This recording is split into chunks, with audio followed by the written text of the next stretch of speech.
Wait, hang on. No, you know Just what? That's fine. That's fine. It's for the stream. There's a watermark on this, but it's okay.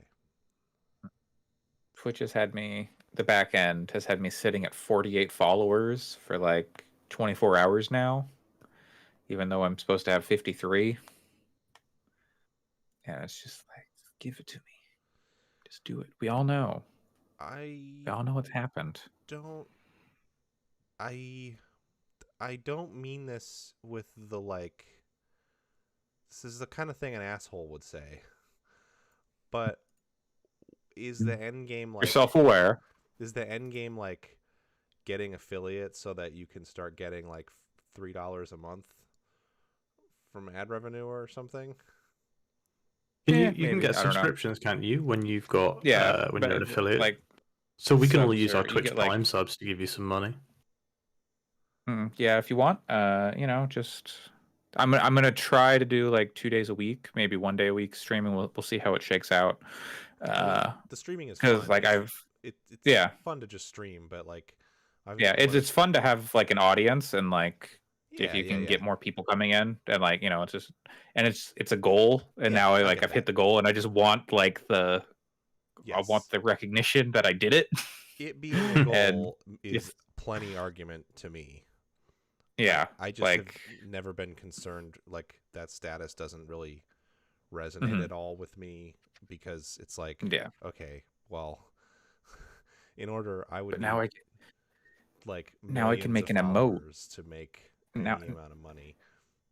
yeah, but now I can make an emote, and with that emote, Did I can you? make it say Did you? I can make it say "stay wet," and I can go into people's Twitch chat and I can just say "stay wet." Jesus.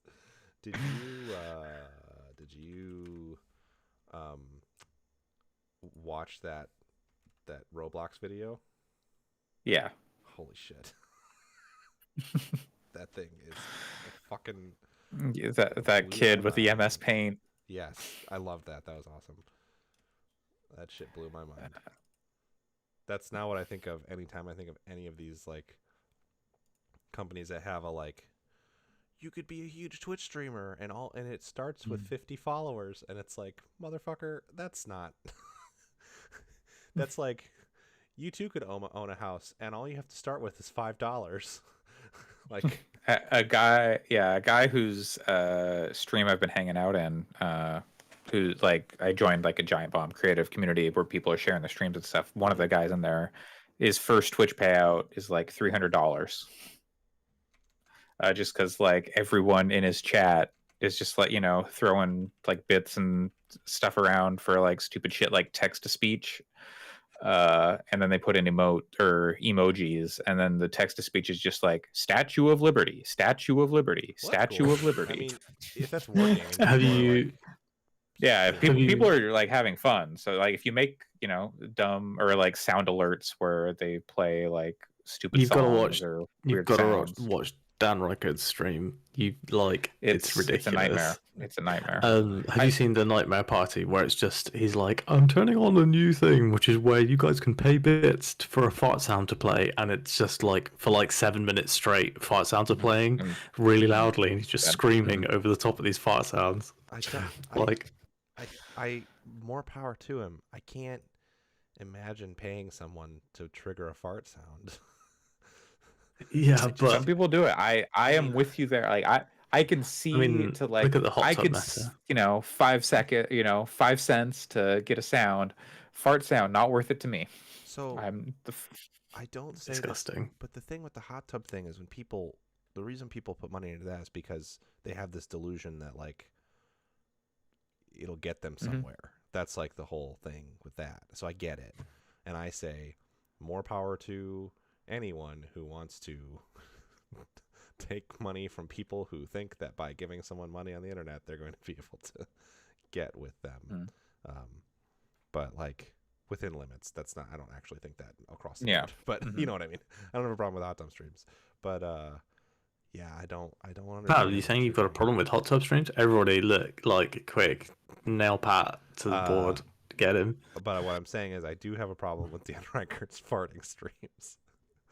I think you Disgusting. mean nail Pat to the tub. Yeah. Please, God, nail me to the tub and walk away. Oh man, that was good pod. We should have saved it. Oh yeah, Well, I'm not we caught recording it on yet. the stream. The stream That's is true. live. We should just call the episode Oh, "Nail Me to the Pod." is that? Nail Me to the That's Tub. what you were playing. Okay, that's what you're playing. I see. Yeah. I see. Sam also thought it was for something else. That Are we I- ready to I start? mean, recording? I didn't know yes, we're what to ready start say. recording. Think it was I'm- from. Okay, I'm yeah. hitting Record the Joseph button. the Joseph. Me button. too. I've The now full clicked record. Joseph. When I Never go full Joseph. full Joseph Fares. No, 12 minutes is worse. Don't than do- that. Oh, Okay, you want to do? I never played A Way Out, so 55? oh well, it's pretty good. 55. Oh, wait, 55? what? No. I haven't got time.is up. Wait. Oh my god! Oh, I should turn off NVIDIA Broadcast. Amateur hour. Both. I'm over here. Yeah. streaming Long play Skyrim You, game. you were just like, let's go 55, and I'm like, what do you mean? Oh wait, time.is. Okay, let's do 15. What are we going at? Yeah. 15, 20.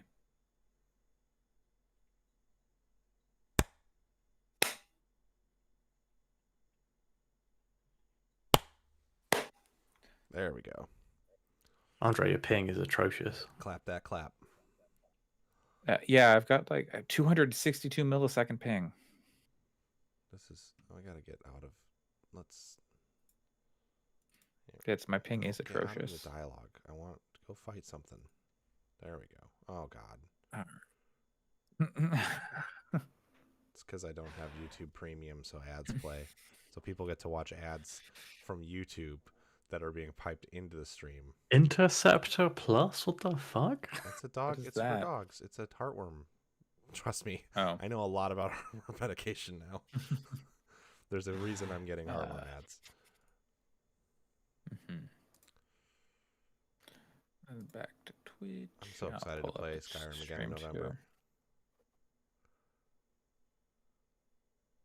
I'm not even joking. Oh my god. We got a lot of people. We got Stranger Piece popping off in the chat. All right. Let me tweet some stuff. I think we're still tweeting out that it's episode 183. Yeah, I don't have access to the Restream account information, so all I have is the key. Yeah. Uh, Yeah. so whatever. Yeah. It I have access to the account. I could go into the I Twitch think- account, but I'd have to get Sam to give me the 2FA again. yeah. That's what I should do, is make a Chrome account locally. That's my podcast account, and then keep that stuff on there.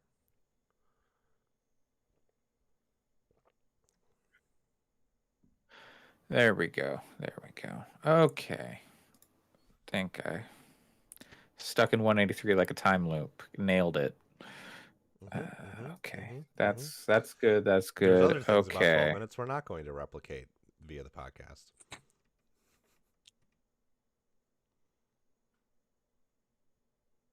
Hello and welcome to episode 186 of the Gaming Fix podcast on August 21st, 2021. Oh my god. I am your host, Andre Cole, aka your partner's favorite time travel movie. I am joined today by Pat. I like Looper. It's a Big good but movie. What? carry on. I also like Primer, but Primer is kind of pretentious bullshit. And there's some real garbage in that movie, but I do like the movie. You should watch Primer Okay. if you haven't watched Primer, because at the very least it'll make you go, "What?" Who stars in Primer? Oh my god, I don't even remember. It's two unknown dudes. It's a very Okay. small production. It's a very Okay. it was almost a student film. Like it was like a very small indie film. Yeah, All It had right. a $7,000 And- budget. great Oh, movie. okay. Yeah. Speaking out of turn, back after a long hiatus, father of baby Todd Howard, Sam.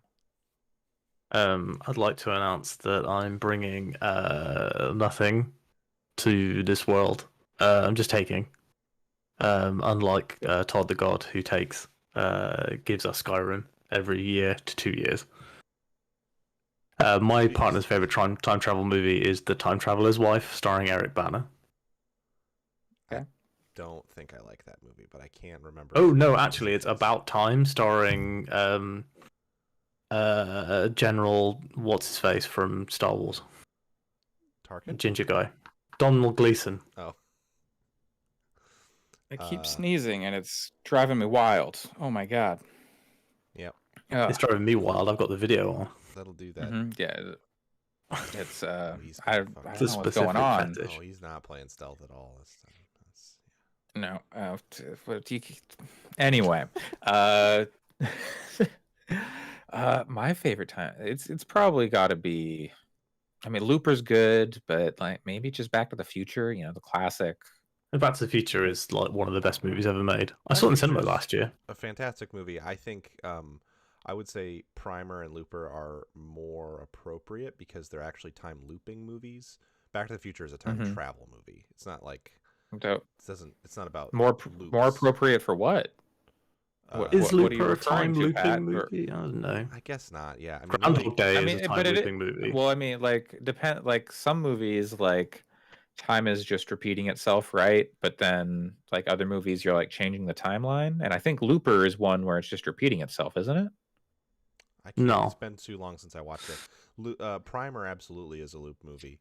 Yeah, Primer is a loop movie. Uh, Primer is very, very good loop movie. Groundhog Day loop movie. Groundhog Day is the loop movie, though, isn't it? and, That's you the know, one that like Live, Die, invented it. Repeat is definitely Great a- movie. There was I read the there- manga yeah, of that this week. there all you there need is was kill. some Yeah, there was some It's a great title. horror movie that I watched. It was like a slasher type movie.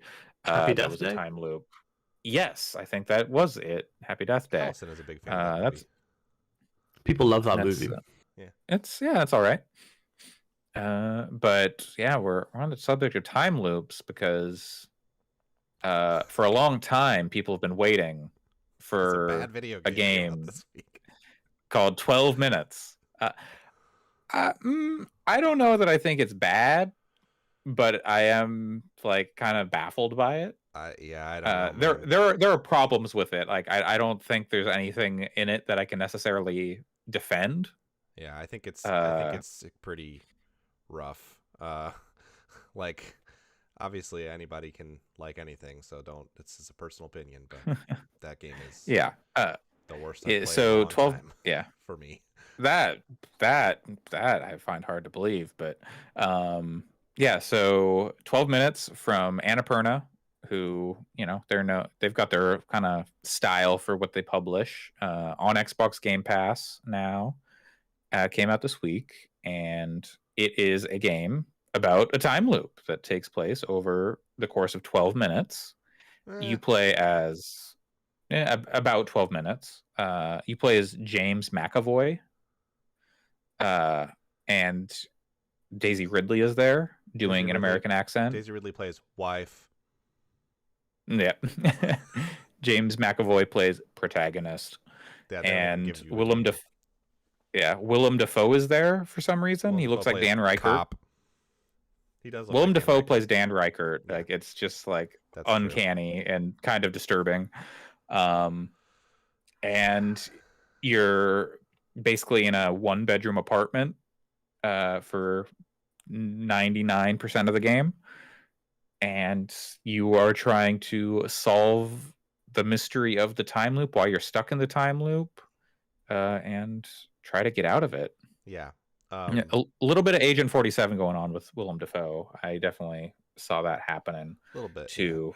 That was like the first thing I thought was, oh, this guy looks like Agent 47, and then you get to a point where you get him on the ground, and I was like, oh no, this is Dan Reichert, not Agent 47. Yeah. It was very silly. Yeah, I think my I don't want to get into too many spoilers. I'm gonna try very hard to not accidentally spoil anything. Yeah, But the game is primarily about story, so that will be yeah, so if kind you're, of the if you're, focus of the conversation. if you're but- really excited about playing this game at this point, I would say it's on Game Pass. You may as well go play it. It's not particularly long. I think if you're on the fence and just thinking about it from a time perspective, I don't know. I don't think It's about very 12 good. minutes. Well, that's one of the things, right? Is like you absolutely cannot finish this game in a single run. No. It's contingent on you doing things to get information so that your character Yeah. can then talk about that information in future loops, rather than Yeah. just like figuring it. It's not like Outer Wilds, where in Outer Wilds, if you know the thing, you could do it from the first Mhm. loop. Nothing changes loop to loop. Things change here. Yeah, yeah. There's weird like stuff in the environment. Even like art will change, or like there's a plant Mhm. that will like die, and you can bring back to life and stuff like that. Little touches like that, which are superfluous, but they add little flair. So yeah, you're going through and you're like finding new information and using that information to like convince people like, no, I'm in a time loop, or I know what you're gonna say, or like I know the secret, Yeah. and all that. But one of the major problems with it as a time loop game is how many times you kind of have to go through the same Yeah. like conversations over and over again, They- because like the fast forward is not good enough. It just it goes basically line by line you can skip, so you keep Yeah. having to click to skip through every line. You That can't got s- very tedious you- very quickly. Can't skip through other characters talking either. You just have to ride those out. Ye- Um, Yeah, if you're not in the conversation, you just have to wait, and which is frustrating. and it's like so much of it is like, okay, I've set everything up perfectly for this scene, and now I get enough dialogue from out of this to do one step further in this scene the next time I set it all up, and it's like deeply tedious because you have to watch the same. I mean, you can finish the game in about 2 hours if you know Mhm. exactly what to do in every single loop, but it Yeah. took, and 2 hours is about all you need to that's what I mean. Well, I guess by what I mean You that's all you need to Mhm. see every single thing. But it takes Yeah. about 6 hours. It took me about 6 hours, because 5 hours, Mhm. because there were times when I was like experimenting and stuff, and the experimentation doesn't Mhm. really reward you unless you're going in the right direction. Yeah. There's no like, oh, that was fun and unexpected. There's no systems at play. It's just the pushing the narrative forward, and as opposed to something, again, I use Outer Wilds as an example because it's the last time loop game that I played and really played Mhm. through and liked, obviously. But in that game, it's a simulated environment, so everything is going to happen Mhm. in it, whether you do anything or not. Engage with it or not. Yeah. Whereas 12 minutes is scripts. It's like scripts running on timers. Mhm. Yeah. And I found that very frustrating because it was just boring to wait. And then because I think the story is pretty terrible, it's like there's nothing rewarding that you get for doing the tedious, boring stuff over and over again. And it also is really, really, really not fun to play. Like, it's incredibly clunky. The animations are pretty bad. And it just sort of like I had numerous times when it was like I was trying to go through like picking up some objects around the apartment while wife was also moving around, Mhm. and they're just Yes. like doing this like sidestep each other Like, one step could you at a move? time, And then and then and then step sometimes they just walk through each other, Yes. or yeah. or like the cop gets there, and again, this is all stuff you'll see in the first loop, so Mhm. I'm trying not to spoil anything beyond that.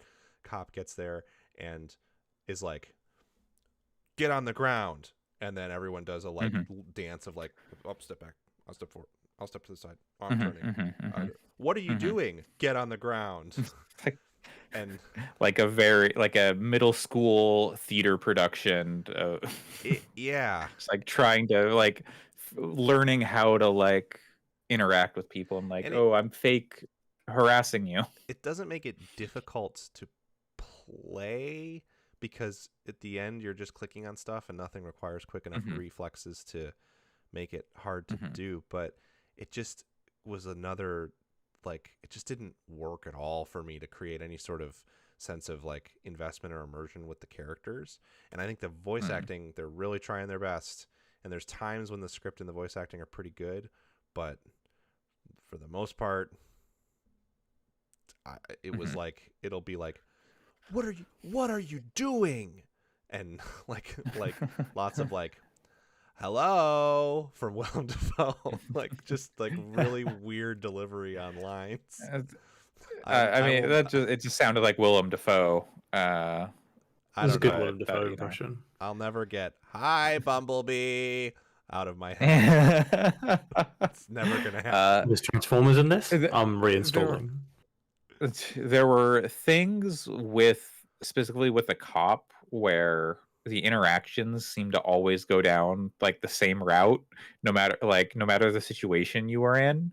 And it was just like, we're okay. Why are you just beating the shit out of me? Maybe that says a lot about cops, but basically the situation you get in. I don't know.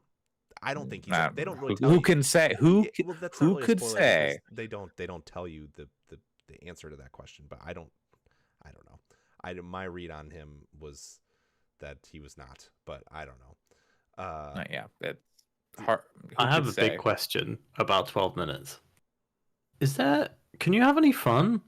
Like, can you be like, can you do the Groundhog Day stuff where he actually has fun with the time loop? Or is it all like, I guess, fuck everything? Have fun with the time loop? No, there's no mechanics to play around with. Like, I mean, like you could. I think there's fun in like some of the discovery, like some stuff with some lights is fun.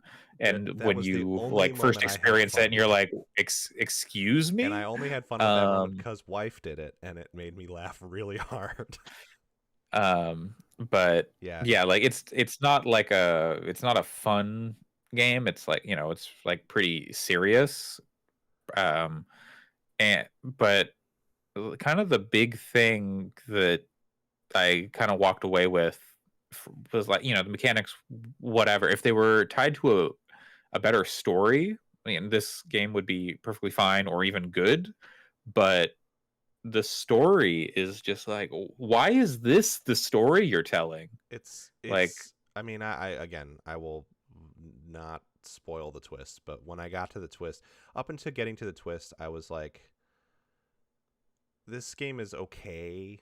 It was like, this is a rough, the controls are pretty rough, and I don't particularly like the story. I don't think that it's interesting, but to trigger I won't say to trigger the twist because it's not even really accurate, but around the time that I got to the twist, there was a sequence where I needed to like show someone something, show the cop something, and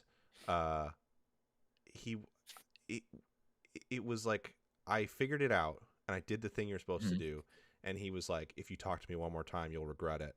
And I was like, no, but I have to show you this. I'm pretty sure I have to show you that. I'm pretty sure this is how we go forward. And then he was like, I warned you. And then he beat the shit out of me. Yeah. And then I tried again, and he did it again. And then I looked at a guide, and the guide confirmed I was doing it correctly. And then the third time, it just worked. Weird. And because I looked at a guide for something, and the guide was wrong. But I was like, fuck this. That's about the time that I was like, you know what? Fuck this game. I just wasted like 30 minutes because you made me set this shit up over and over again to get there. Yeah. And then if there was like a way to just go back into those like scenario, like just set me up back in the scenario or whatever. If there were like save states, then it would have been a much better game. But anyway, then again, not going to spoil the twist, but I had like half figured out the twist at that point, and then they confirmed that part. And I'm like, yeah, that was the thing I thought it was. And then the other part of the twist was confirmed for me, and I was like, what the fuck are we doing here? Like, it was. What is this? Why is this the story they told? Yeah. Like, and this game has been kicking around for like, I don't know, 8 years or something at like shows and stuff, and it 6 years. It but yeah. a like true ending, and Mhm. I eventually gave up because I couldn't get it to trigger. I Mhm. did everything right based on what the guide, like I did it on my own, and then it was not doing what I thought it should do. So I looked it up on YouTube, and sure enough, I was doing the right thing, but something I hadn't triggered something at some point, so it didn't go Mhm. off. Yeah. And the the true ending is like, it's like bad. It's terrible. It doesn't make any sense at all, and not in the fun like. It's I like some dumb, like high-minded, pretentious bullshit. Like Mhm. I love Inception, and the ending of Mhm. Inception is not as deep as a lot of people think it is, but I like it. I think it's fun. This is like a, a bad version of that, and it's Mhm. like intentionally obtuse and silly, but like they didn't realize that they were doing it to some degree. Like I don't know. It's like Mhm. it's just it's and that was when I came to from like this game is okay to this game has a really weird and bad story to like, this just sucks. It felt like I had my time wasted aggressively, and I think that's why I had such a terrible time with it. Like the thing about something like The Last of Us 2, which is what I would say was like the game I disliked. The Prestige is better than Inception. That is true. Um, the thing that I disliked so much about this game versus something like The Last of Us is like The Last of Us 2. I had interesting conversations with people about it, at least. Like Mhm. I've had many conversations with people who do and don't like it that have been really enriching to me personally. Mhm. Um, Mhm. and so I can I enjoy that about it, even though I didn't like the game itself. Here, there's nothing that I mean. I'm looking forward to once we're done with. I was looking forward to having this conversation to complain about it, and I don't ever want to think about this game again. It's I want like a no clip documentary where they can just like really dive in with the devs and be That's the like, only thing I'm interested in is knowing more about why they chose to tell the story. But "Geez, Invite them on the podcast. I that would not be a sure, good idea. yeah." I mean, and Like is it's their first game, right? Like first game that Mhm. they Okay. A solo directed. venture, yeah. Yeah, They come from from what I understand, they worked a fair Rockstar. bit, The dev worked for Rockstar and also from previously, what I heard, also and on Ubi. The Witness, which Oh, yeah, on the Witness. this person, I'm not surprised if they hung out with Jonathan Blow a fair bit, but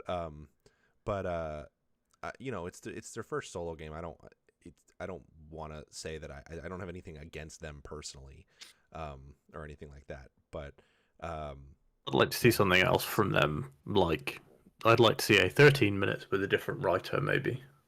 yeah, I would like to see something wildly different.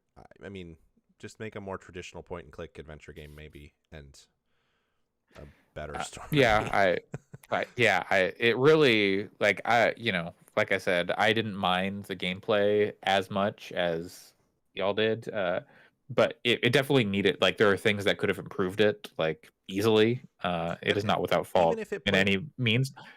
sorry, go ahead. Mhm. Yeah, like but the story is really like the thing for me where like I was like for me it was like baffling enough that I was like I need to see like how this keeps unfolding and like what they do. Uh and so like I enjoyed my experience doing that, but also I left going, why did why did anyone do this?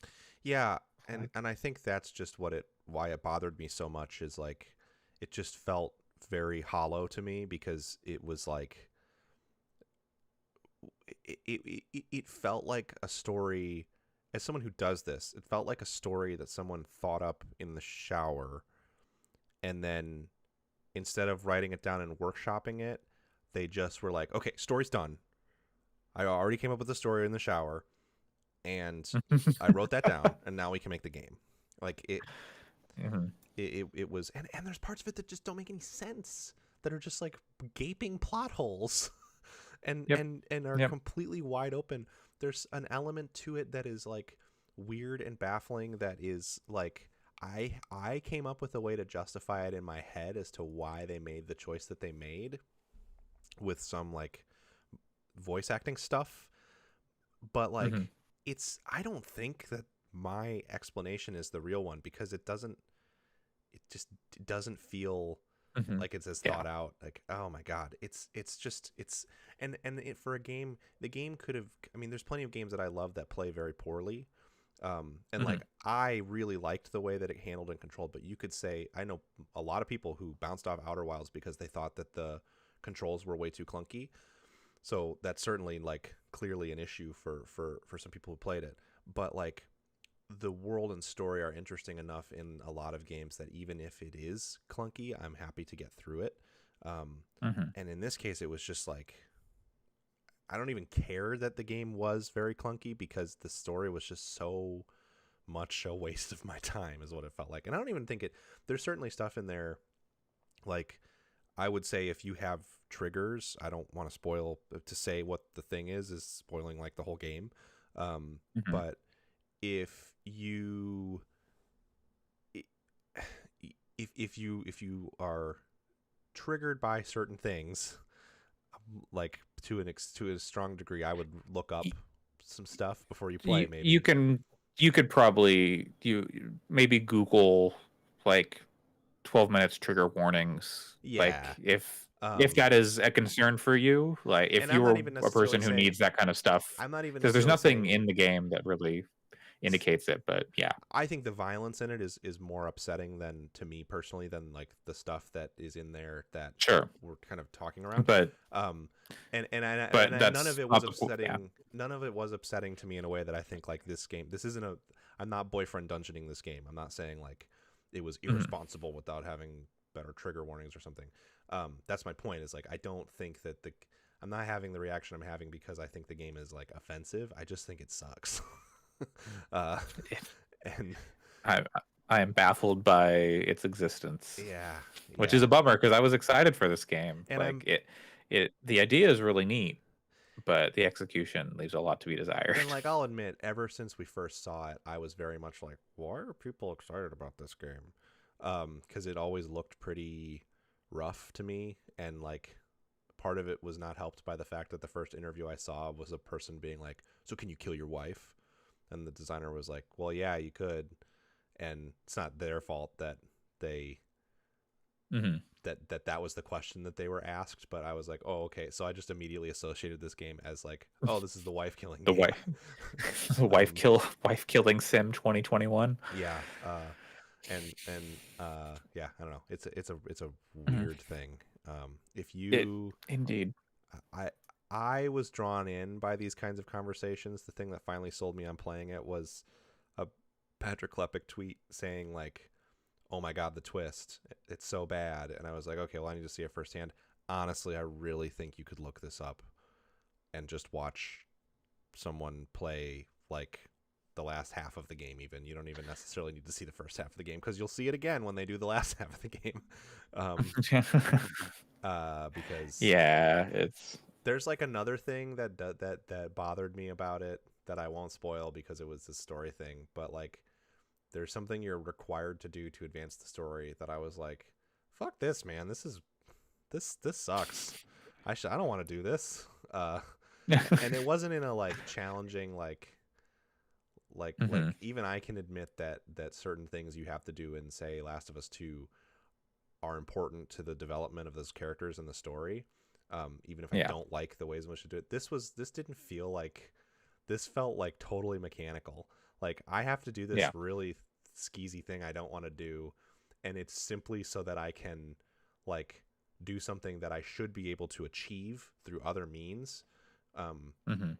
But like, that's my other big problem with it is the few times when I started to really have fun with it, and I was like, okay, if I do this and then this and then this, then it should work. Like, logically this should work. And then the loop just resets. And it's like, Yep. nope, Mhm. can't do that. Sorry. You can do Mhm. anything you can think of except for that one and that one. Also Mhm. that, and Mhm. don't do that one either. Like, Yeah. you can't open a window. Like Mhm. opening a window is a thing that I would have wanted to do, and it's just like whenever you click on the window, he's No. like, it's storming. Hmm. So there was a Yeah, lot I of mean, they're- you don't want to get wet. Yeah. God, you can't it turn is- the shower on. Like, why can't you turn the shower on? You can't take your shoes off. Man gets in bed with his shoes on. Like, Yeah. Jesus. It's weird. But yeah. Anyway, Hello 12 and minutes. welcome to episode 186 God, of the Gaming Fix that's- podcast on August 21st, 2021. I will say to the game's Wow, credit, 2021. I laughed multiple times when James McAvoy would die and then come back to life and go like, fuck, fuck, fuck, fuck, fuck. That was very funny. I think that McAvoy really put his all into this weird ass script that he had to read. Yeah. Yeah, it's really something. Again, it's on Game Pass, so no cost to check it out, but only check it out if you're like really wanting to know what the hell we're talking about with I mean, like the twist and anyone who stuff. listened But to like, anyone who listened to the go show, look it up too. I liked this game less than Last of Us 2, and everyone knows how much I hated Last of Us 2. And so I mean, I have certainly played worse games from a like production standpoint in the last couple of years, but I have not played anything that I felt as wronged by for wasting my time. If you want a good time loop game in 2021 from this year new, may I suggest Overboard? Yep, that one sounds good. that- which Forgotten is- City is also quite good. Yes, Um, that is one I want to played- play. I need to get to a it. little more of that. That is, I would say exceptionally good. It's a really cool game. And And then I've only we've played got- an hour of that, but I really, really want to get back It's- to it. it's I got cool. very obsessed with watching FX's Dave this week, and I spent all my gaming time watching Dave. I thought you were talking about like a person from a YouTube channel, and then I realized that it was the show Dave and not. Yeah, it's very good. Um, and then Deathloop is out in less than a month. Yeah, I'm nervous about that game, but getting I'm hoping it's close. good. I have to imagine it will be better than 12 They minutes. they finally showed off the multiplayer. Apparently, I didn't catch it, but they showed stuff. But I'm not worried yeah. about it from the I think it needs more time perspective. It sounds like maybe Mhm. it just structurally is not as good as I was hoping, but we'll see. Who knows? Sure. But speaking of things that structurally aren't as good as you're hoping, Sam Don't has even brought get me us. fucking started. Sam has brought us the hottest new DLC for everyone's favorite superhero game, Marvel's Avengers. Spider-Man on PS. Yeah, Marvel's Avengers. War for Wakanda, the big DLC, finally released after a long wait. It's been What almost a year is- since it came out. It's a year barring 2 weeks, I think, 'cause it was first week Okay. of September. This is it, the Taken King of Avengers, right? I don't know. It's like the taking the piss king, if that makes sense. Oh no! I don't. For you to I say see. that is Okay. brutal. Are you, this, are you, story stuff is telling us good. T'Challa Has- can do one? Is that what you're saying? You can't look at it. Just like the well-named character Sam Porter Bridges from. Did you know he carries stuff? He's a porter, and he takes bridges. Anyway, this wild Death Stranding tangent. So I really liked the original Marvel's Avengers. I played the entire campaign up to like credits. I didn't do like all the side stuff. My plan was kind of like, okay, put it to one side, play some other games, and then come back and do some side stuff like once or twice a week to do challenge card And- stuff. And it, And you are just held no Mr. appeal. Service Game. You are all about the service games. Your Destinies, I'm not gonna your I'm not gonna try to Diablos. entrap Sam here. I get it.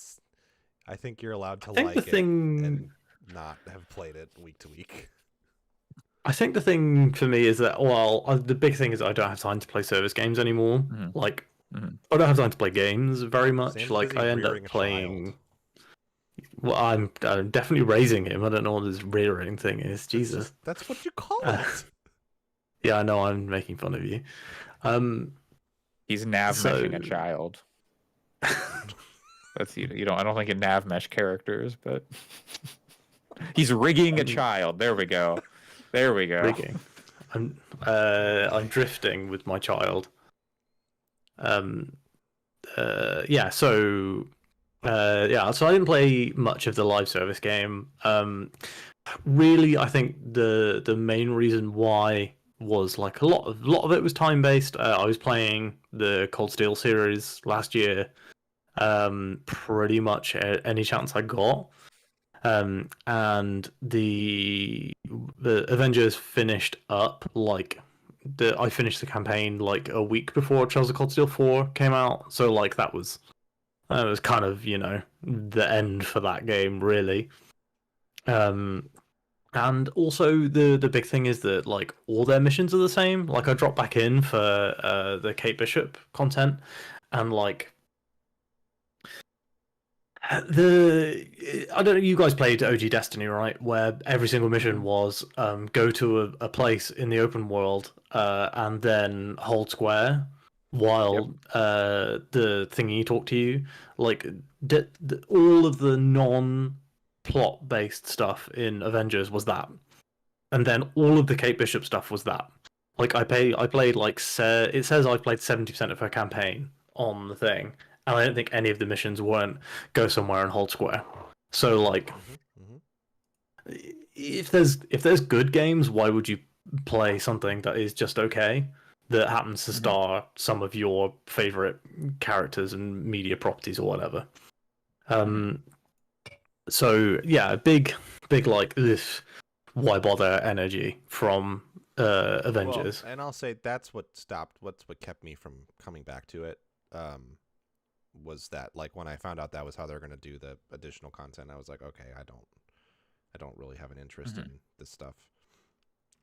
I was looking for missions for the like Kate content. I was looking for missions that were like the ones in the campaign, where you know you would be going somewhere, there would be cutscenes, there would be like.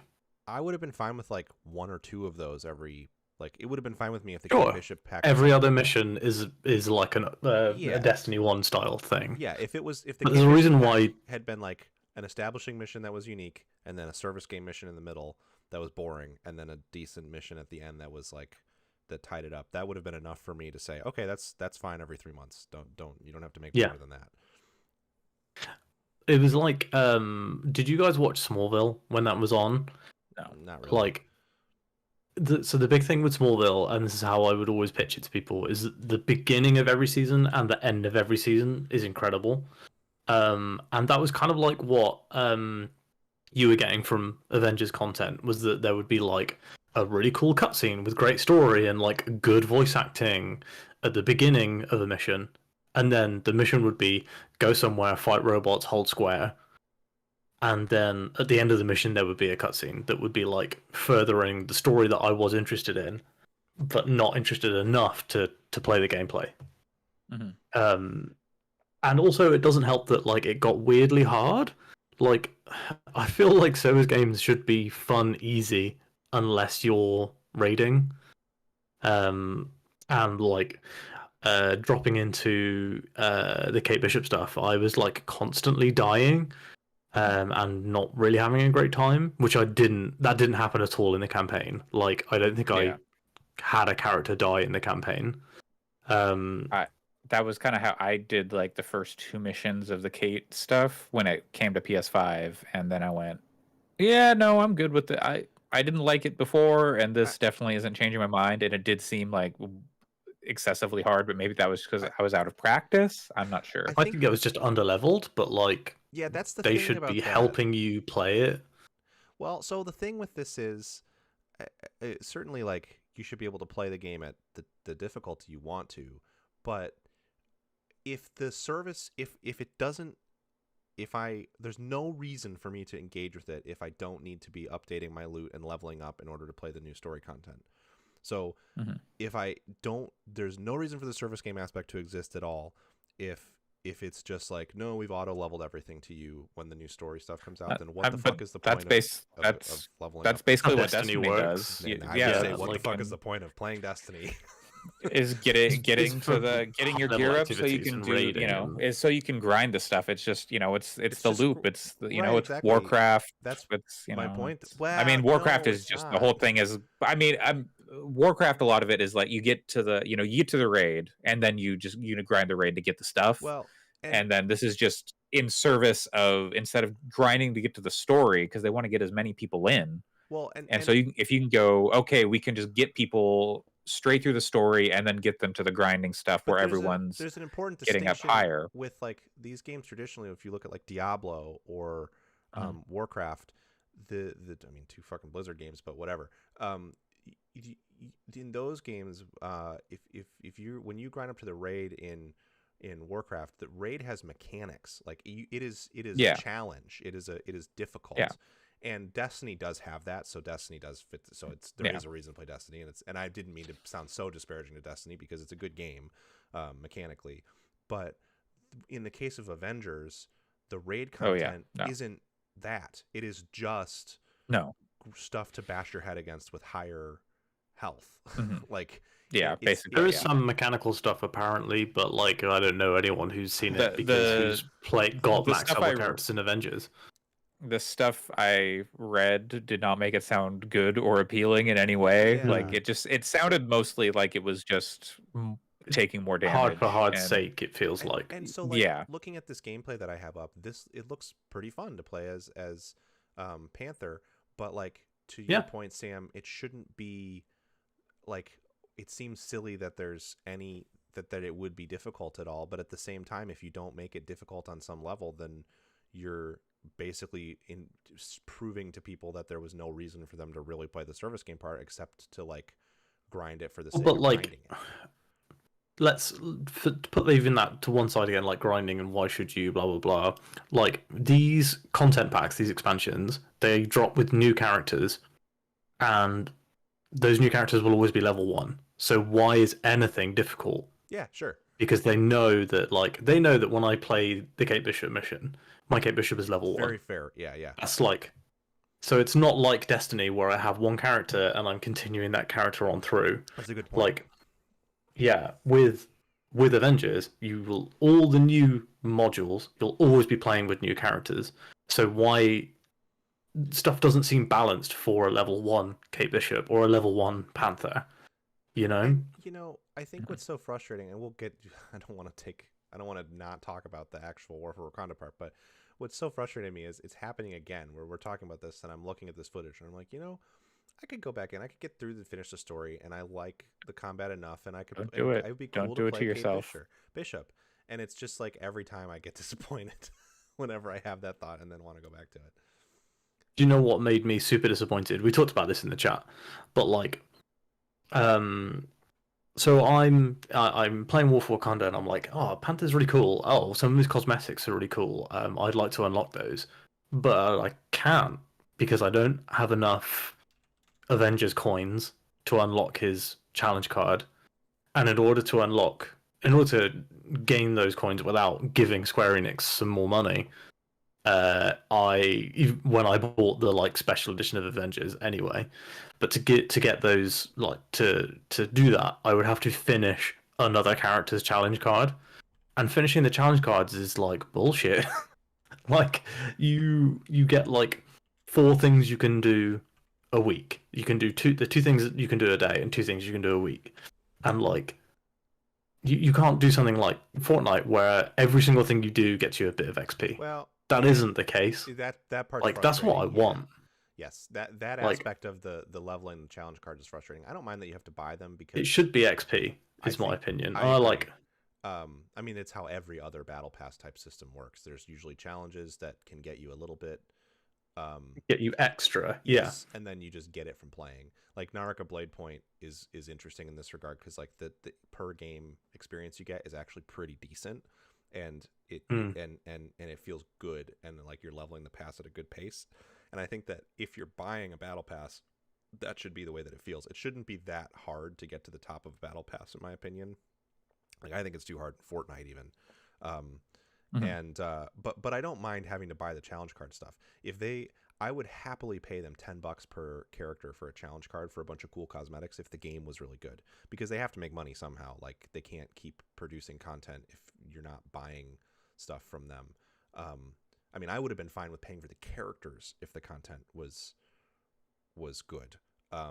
But like, it's not. Yeah, I mean, So- like, and the cosmetics. I aren't feel even that like it good. would be That's the thing. no the cosmetics. Like, there's some Panther ones where I'm like, oh, I would play as that.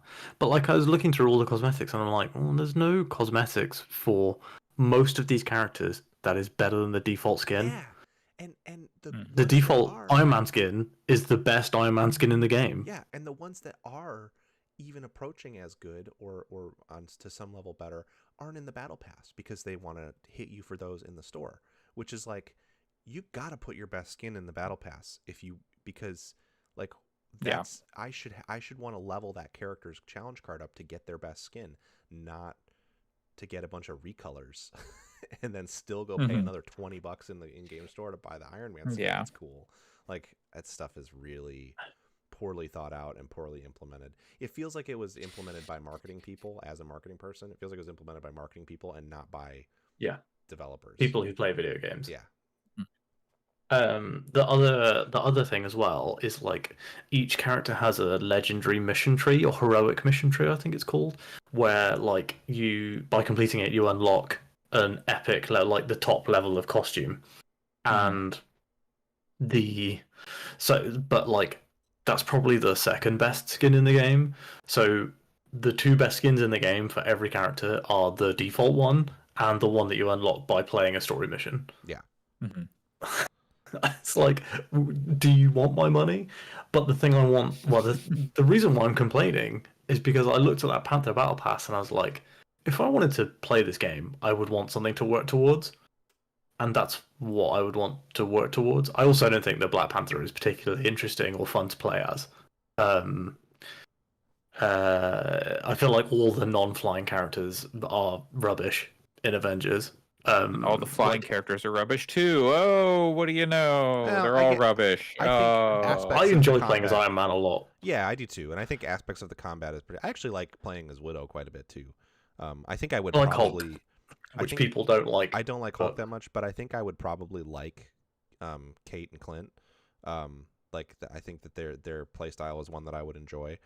Because I don't totally hate the combat, but it's not good enough to get me back. And this Panther stuff looks pretty boring. He looks cool. Like, they did a good job with his suit and stuff, but And yeah, Chris Judge is a great T'Challa voice actor. yeah, I Like bet. he's doing something different to Chadwick Boseman, which is really smart in my Yes. opinion.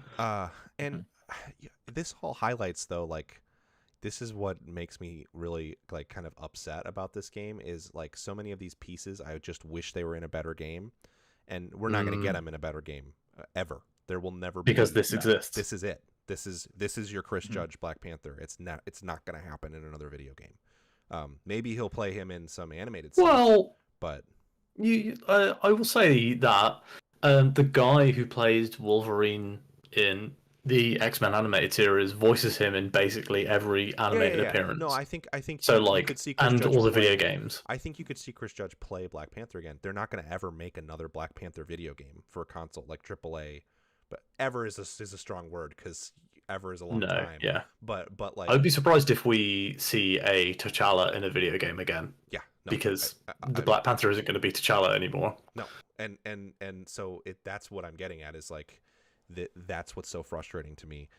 I mean, it's good that this maybe opened Chris Judge's performance up, and maybe he'll get to play him in animated stuff, and that'd be cool. But Yeah. but this is the play as T'Challa in a video game thing outside of gacha games for like probably at least the next 10 years. I mean, maybe somebody in that time frame will try to make another thing like this. but- I mean, there's that Marvel for Axis games coming out. It's like Yeah. yeah, but that's not tactics what thing, but- I'm really talking about though. Like, yeah, that's not yeah. playing but- as the yeah. characters to me. No, Um, no, it's not. Yeah, This game I think sort of salted the earth, but yeah, so that's wha- what I'm getting at. it does. I You feel like weren't there's so playing many like tiny regularly. steps to make this better. you know, You weren't. and they you aren't were- taking them. Well, the steps they are taking. I mean, there was a pandemic, so that that's going to screw up Absolutely, development and yeah. stuff. But still, the steps they were taking and like the communication and what they have done just hasn't been good for like the health of the game. Like And people aren't, as far as I know, or at least before War for Wakanda, I don't know what it looks like now, but like people It's weren't apparently playing like this game massively. really. But People are playing it loads now. I There was I- a news story on Twitter about how the player base has exploded from. but I a game inside. wonder. it'll be gone in a I month. wonder if, I wonder if this expansion changes enough about the game. I haven't seen anything about it, but if it changes enough about the game to get people to stick with it, because The thing that it I changes haven't. that I like the quality of life change that I really enjoy is that they have moved all of the stuff from when you go into your character menu to one screen.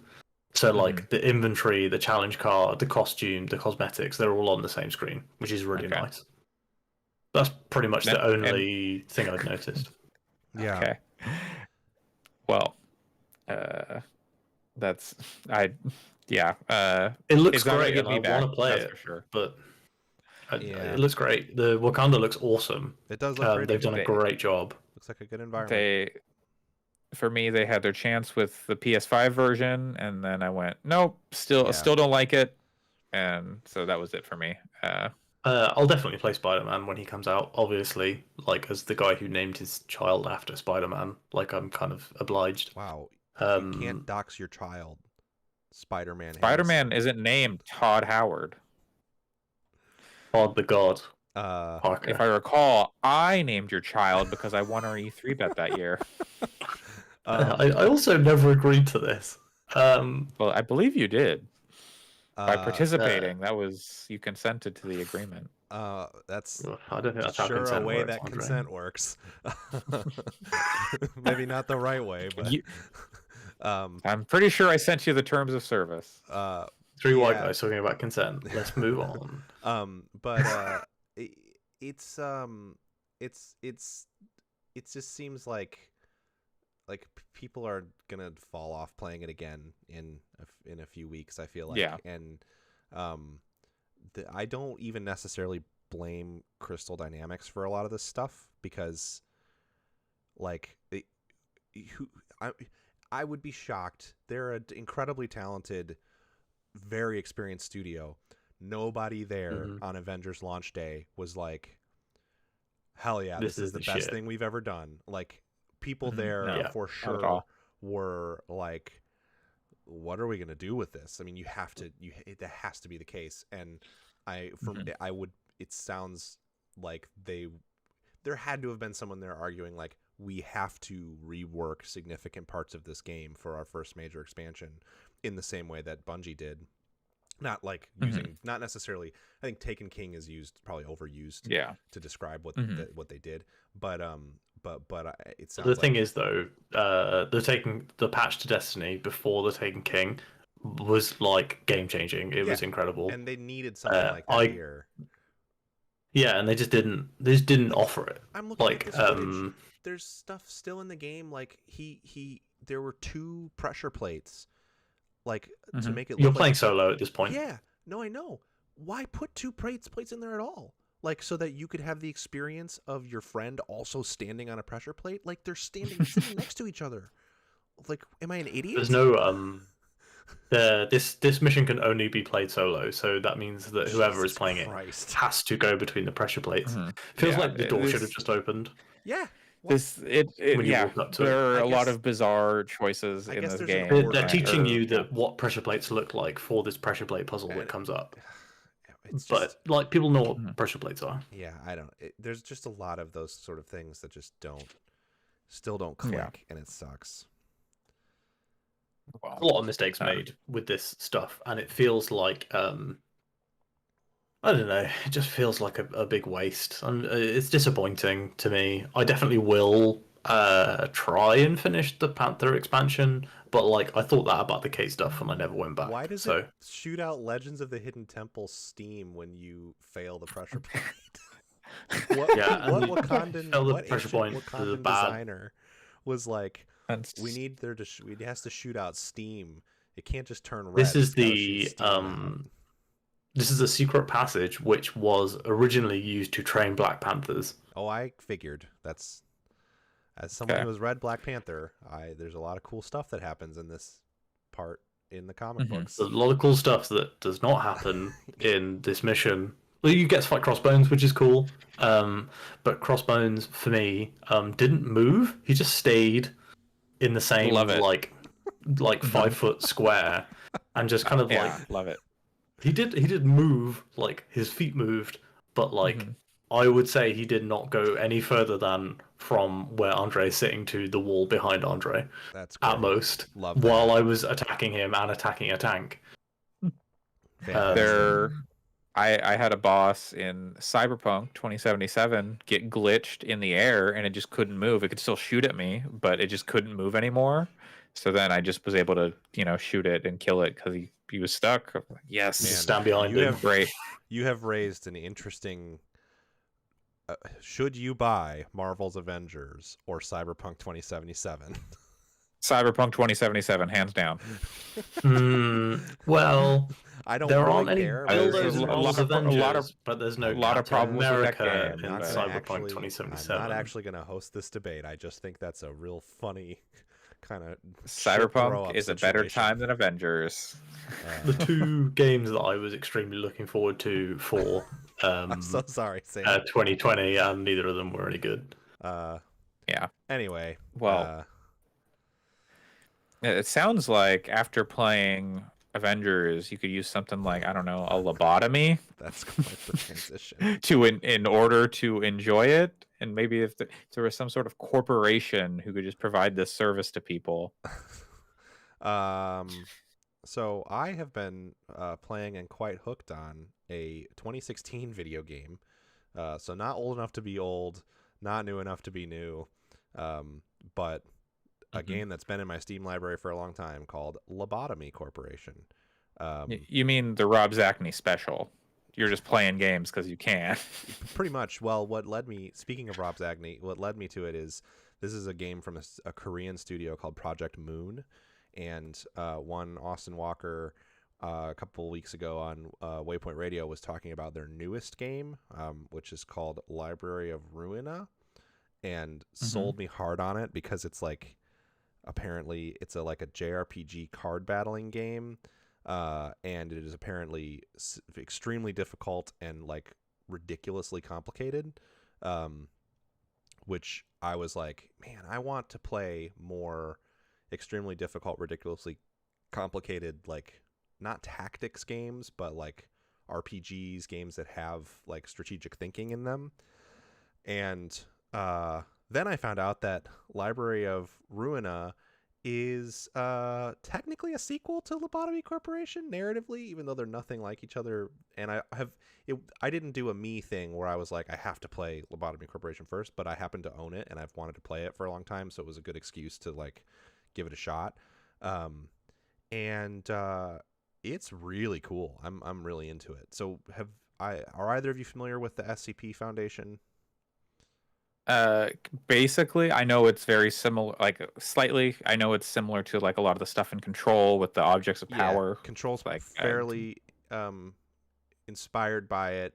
SCP is a little more edgelord than Control. Yeah, a little more copy pasta in a way. Well, like creepypasta, yeah. Creepypasta, yeah. And I really like it still. Even though it's like some of it is a little bit like edgelordy, but I don't think that the people writing it are necessarily. I've never read an SCP personally, and I haven't read them all. There's thousands of them. I haven't read an SCP personally and been like, ugh, this is like trash, turbo trash. It's just like some of them suck because they're not written well. But anyway, so for example, an SCP 5170 is, what do we got? I don't even know how to read these. What is it called? What is it called? I don't even know. How do these work? I usually they're like documents. Yeah, they're like that redacted of like documents. weird, weird supernatural things happening. I'll pull one and read a quick thing. let's see. Pipe Nightmare. I like Pipe Nightmare. That's an early one. SCP-015. You say Pipe Nightmare? Yes, that's the name of the story. So it's Sounds like a adult film. Item number SCP-015, object class Euclid. SCP-015 is impossible to move and is contained on site. A gap of at least 2 meters, 6 feet needs to be maintained around the entire structure containing SCP-015 at all times, and no structures of any kind are to make contact with SCP-015's current containment structure. Exploration is permissible, but only in teams of 3, with full safety lines and GPS tracking. Any protrusions from SCP-15 must be capped and sealed immediately with new site recorded and logged. So then you read the whole story, and it's short, and it's like talking about this weird, like, growing set of pipes and tubing that seemingly grows on its own. So anyway, SCP Foundation is one of my favorite things on the internet. I don't even generally like fan fiction doesn't generally appeal to me, but for some reason this kind of crowdsourced horror does. And it's been very inspirational to things like Cabin in the Woods and Control. And it's very much pulling from, I think it's a little unfair to say that like Control ripped off SCP Foundation, because like SCP Foundation is pulling heavily from X-Files, and like lots of this concept isn't necessarily new. The warehouse that they put the Ark of the Covenant in at the end of Indiana Jones, you know, like probably some Twilight Zone stuff. Like, sure, there's Zone. Always. Anyway, so Lobotomy Corporation, it is a game that is heavily almost based on SCP Foundation stuff. In the game, you're playing as the manager of the Lobotomy Corporation, and basically they've figured out ways to extract what they call anomalies from people's dreams and nightmares, and then harvest a mysterious energy source from them that can like solve all of the world's energy needs. So the way this manifests in the game is, I should probably change away from the Black Panther continuing to flip around. The way that this kind of manifests in the game... this fight was terrible. The way that this manifests in the game is you're getting a like sort of 2D from the side look at your like complex, and it is kind of like if you've played like Fallout Shelter, or it looks like the XCOM base interface. That's what you're getting, like what the game looks like visually. And you have agents, which are like I think they actually call them clerks, but they look kind of like little paper dolls. That's the thing that initially put me off on this game, is I wasn't a huge fan of the way that the art looked. But I got over it pretty quick because it works when it's all together. And you're basically sending them around to these different containment units, and having them interact with these anomalies to fill up an energy meter. And once the energy meter fills, you finish the day. And in between the days, you're getting visual novel story sequences where you're talking to... It's actually a pretty interesting story about like the AIs that kind of run the business, and it's twisty and weird, and I'm glad that I'm playing it because I want to play Library of Ruina, and it sounds like these characters kind of continue to that, so it's cool. The thing about it that's really good though is how complex this stuff gets. So like your clerks have 4 stats. They have like their health, sanity, skill, and speed basically. And when you have them interact to harvest the energy from these anomalies, they're using one of those 4 stats and comparing it to like a table, basically. It'll be like, do you want to interact with the anomaly using your instinct stat, which is your health? And the anomaly will respond better depending on what level of what their level of instinct is. It's still going to use their skill to determine how good they are at it, but it's like the multiplier for their skill will be based on a different stat, like whatever stat you're using. And then they also are training that stat as they use it. So you're using their interaction to train up their stats. The thing is, well, and also as they're doing it, basically it's like this anomaly might have 10 potential energy that it can harvest. So every tick, once you've got a clerk in there, it's rolling a die and seeing if they succeeded or failed. Every time they succeed, it fills up the box with a green box, which is one step closer to fulfilling your energy goal for the day. Every time they fail, it's filling it up with a red box, which is going to do damage to the clerk. So you're kind of balancing, like, I need to train these clerks and I need to harvest the energy, but I also don't want my clerks to die because there's permadeath, and it's a very much a like XCOM situation of your characters are leveling up over days and you want to keep them alive.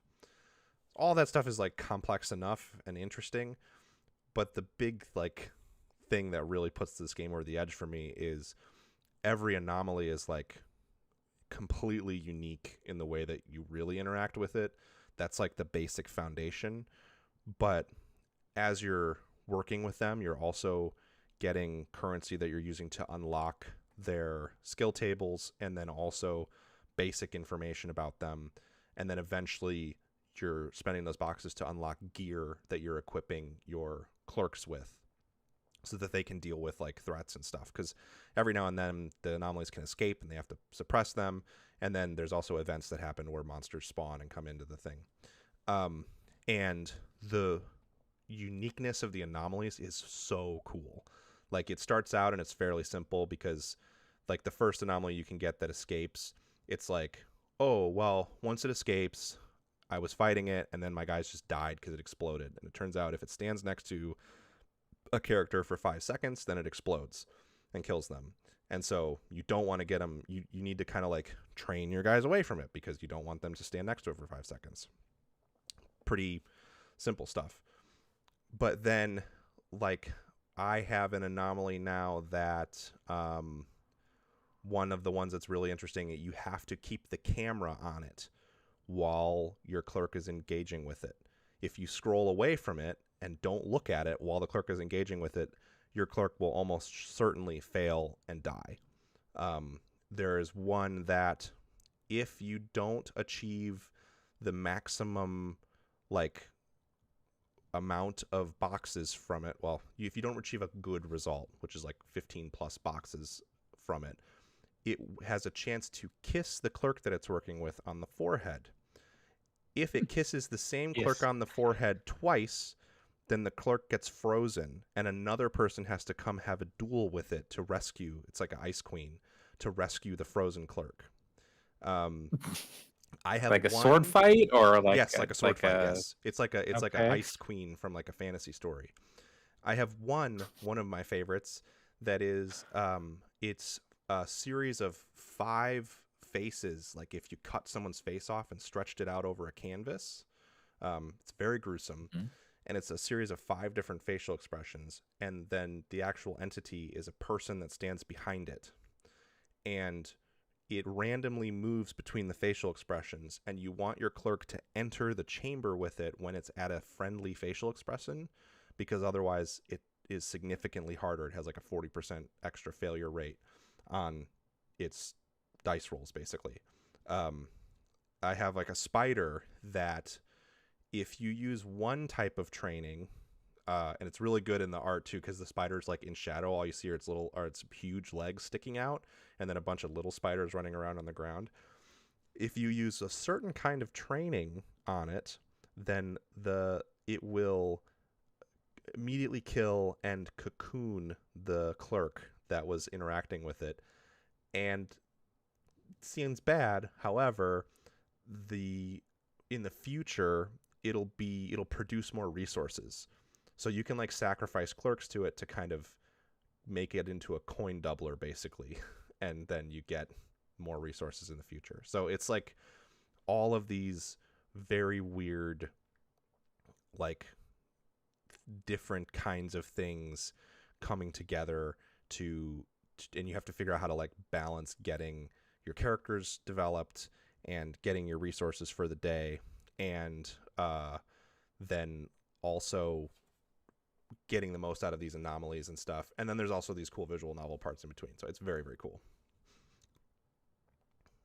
Andre has left the building, but I'm sure that, Sam, you're going to immediately run out and play this PC only horror management game. This I it was listening. it sounds very interesting, and having like a little ice queen that wants to kiss people on the head, or weird spiders, or exploding dudes. That it all sounds very. It sounds like something I'd be interested in if I got like into the game. It's almost gacha like too. In it, it's not gacha from a you don't buy. It's it's a Yeah, game you buy, but but it's what if you did? but at the beginning of days when you get a new thing, a new anomaly, it comes up with like it's like a gotcha machine, kind of like these three containers come up and it'll say like, what was the one that I sent to the chat? It was like something about cutting someone's legs off or whatever. Like Yeah, it says like weird, it'll say um like there's so much blood, if only you could give me a little something more, or something like that. And that's like your teaser for what this thing is going to be, and then you have to spend time like learning what it is, and then you go, oh, okay, I see. Like I got one that was like Snow Whitey in its little description, and then when I got it, it was it was like it's, and each of these things does have story too. As you unlock their gameplay mechanics, it does give you like written narrative content about them. So you get a little like mini SCP story for each of them, which is very cool. And like this one is like this plant that grew out of an apple that was lodged in Snow White's throat, that she coughed back out, and it's like this thorn monster that if it's very easy for it to escape, and if it escapes, it basically kills anybody that it encounters, and it like teleports around the facility growing thorns everywhere. And that kind of that aspect is the one thing that I will say I will warn people about. If this sounds really cool to you, I think someone like Jeff in our chat, it's right up your alley, you'll love it. But it has light roguelike elements where, for starters, you're expected to save scum a lot. Like the game is played over days, right? And like you can restart the day. You can't save within the day. And so you are 100% going to go, oh, this anomaly escaped and killed 5 of my characters. I need to restart the day. And then on top of that, I haven't done this yet, but on top of that, every so many days you unlock a like memory alpha point, which allows you to roll back to that day. So when you roll back, you retain the information you've unlocked about anomalies and then some other minor things.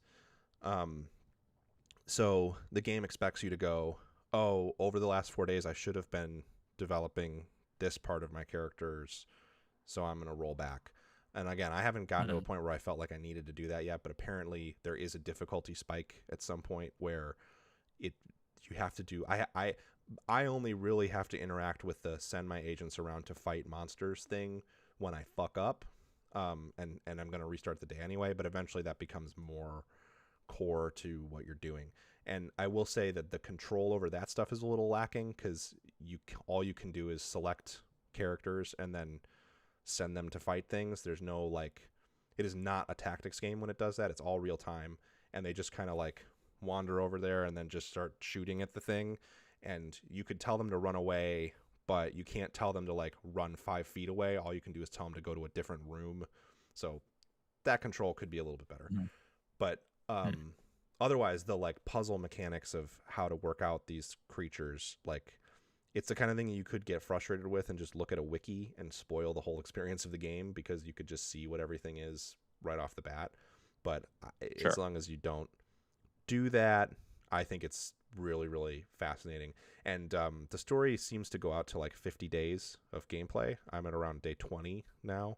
And it's remained interesting and seems pretty cool. So the translation's pretty good now too. When the game first came out, it had a really rough translation, but they got people to retranslate it, and it seems good at this point. Cool. Yeah, it's got a good name, and it sounds like a cool premise that maybe I'll have to check this one out. and not play one of the new games that I should be playing this year. Sorry, Noja. Or, you know, I should play Noja. I don't know. This one's really cool. I mean, again, if you're easily Mhm. frustrated by having to repeat things, I think maybe it's like it's not. In some ways, it's almost like its own time looping game when you're doing the days over again. But hmm what I like about this game versus something like a 12 minutes is every time I have like, it's very rare that something happens and I'm like, what the fuck? How did that happen? Oh no. Usually you can go, that's usually how I start. And then I go, oh, this anomaly. Like, I have a canvas that whenever someone enters the room, it draws them on the canvas. And then anytime they would take damage, another character in the facility takes damage for them instead. And So it's like some sort of weird portrait of Dorian Gray, Yes. almost. and it'll kill everyone in your facility before it finally kills that person on the canvas last. Uh, so it's stuff like that. So when I first got it and I didn't know everything about it yet, I used it and then somebody else died and I was like, what the fuck? And really confused. But then as you unlock more about it, I was like, okay, well, I'm going to keep going with the day, make sure I figure out this anomaly all the way. Oh, that's what it was. Restart the day and don't have that happen. Yeah. So if that sounds unappealing to you, then you should not play this game. But I think that figuring out those things is really fun. And that's clearly how they want you to do it. And then once you've got it all figured out, you don't get a new thing every single day. You have days where it's like, all right, I have 12 of these different things all in here. I just am going to spend today figuring out how to maximize the development of my characters and survive, basically. And I think you could play it in perpetuity. I don't think it kicks you out after the 50-day story is done. You could just keep going if you wanted to. So yeah, it's really cool, and it deserves it's one of those weird games where it has like extremely positive Steam reviews, and I always wondered how it could be so good when it looks a little like, rough is the wrong word, but it definitely wasn't a look that I found initially appealing. But yeah, it's super good mechanically, and the visuals all kind of they're cohesive once you play it, and I came around on them too. There's like something almost flash gamey about it. That's a really good descriptor for sure. I think that's Like what it is. more, there's like higher fidelity or like kind of like I don't know. There's something a little flash gamey about it, but yeah. But then it's flash also games aren't necessarily bad. No. Reminiscent of that. But it's also, it has like 14K Steam reviews at 93% positive, which is pretty good ratings for that community. Yeah. And yeah, it's worth it. It's like $25, and I think it's well worth the price of entry. And it's making me really excited to play Library of Ruina when I hopefully get through it. It's possible it'll get too hard, and I'll have to just look up what happens. That hasn't turned yet, but some people that leave negative reviews basically are like, fuck this game, it's too hard. And then that's it. Yeah. Well. Okay. Well, at least we got one good game this week, because my game, like, it's fine, but I did leave disappointed. Just to get this out there right off the bat, my final thoughts. Axiom Verge 2, which is a bummer, because Axiom Verge 1, I think, is just a really solid, incredible game made mostly by one guy, Thomas Happ. And I don't know how much help it seems like it was mostly him doing Axiom Verge 2 as well. But so their Metroidvania game, the first one was kind of based on like, oh, we're going to take that nostalgia for Metroidvanias and we're going to play with kind of the legacy of like glitches and items and all that stuff, and take it into the game, play with that. The second game does less of that, I feel like. It's only like tangentially related to the first game, so you could just jump into Axiom Verge 2 and be completely fine if you wanted to do that, but just go play Axiom Verge 1. It really is kind of the conclusion here. But if you're really curious, Axiom Verge 2 is you play as this woman, Indra. She is the CEO, I believe, or president of this big corporation. And you're coming down to like check in on Antarctic research base in like 2050 or 2060 or something like that. And things go weird, and you go through like a freight elevator, and you end up in another dimension. Who could have predicted it? While in this other dimension, you come across other like your research team who had gone here ahead of you, and you have to try to find a way back because the freight elevator was a one-way ticket for some reason. So that's kind of the basis of the story, is trying to find your way back and find out what's going on in this other dimension. Typical Metroidvania fashion, you're picking up weapons, but it's weirdly not super reliant on the weapons. The weapons are, you have a melee weapon, which is like a pickaxe or like an axe, and then you have a boomerang. Those are your two weapons, and you can upgrade them. So you can get the axe upgrade and stuff like that. But like that's all.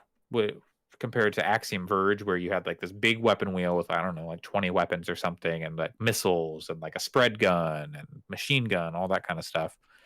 None of that here.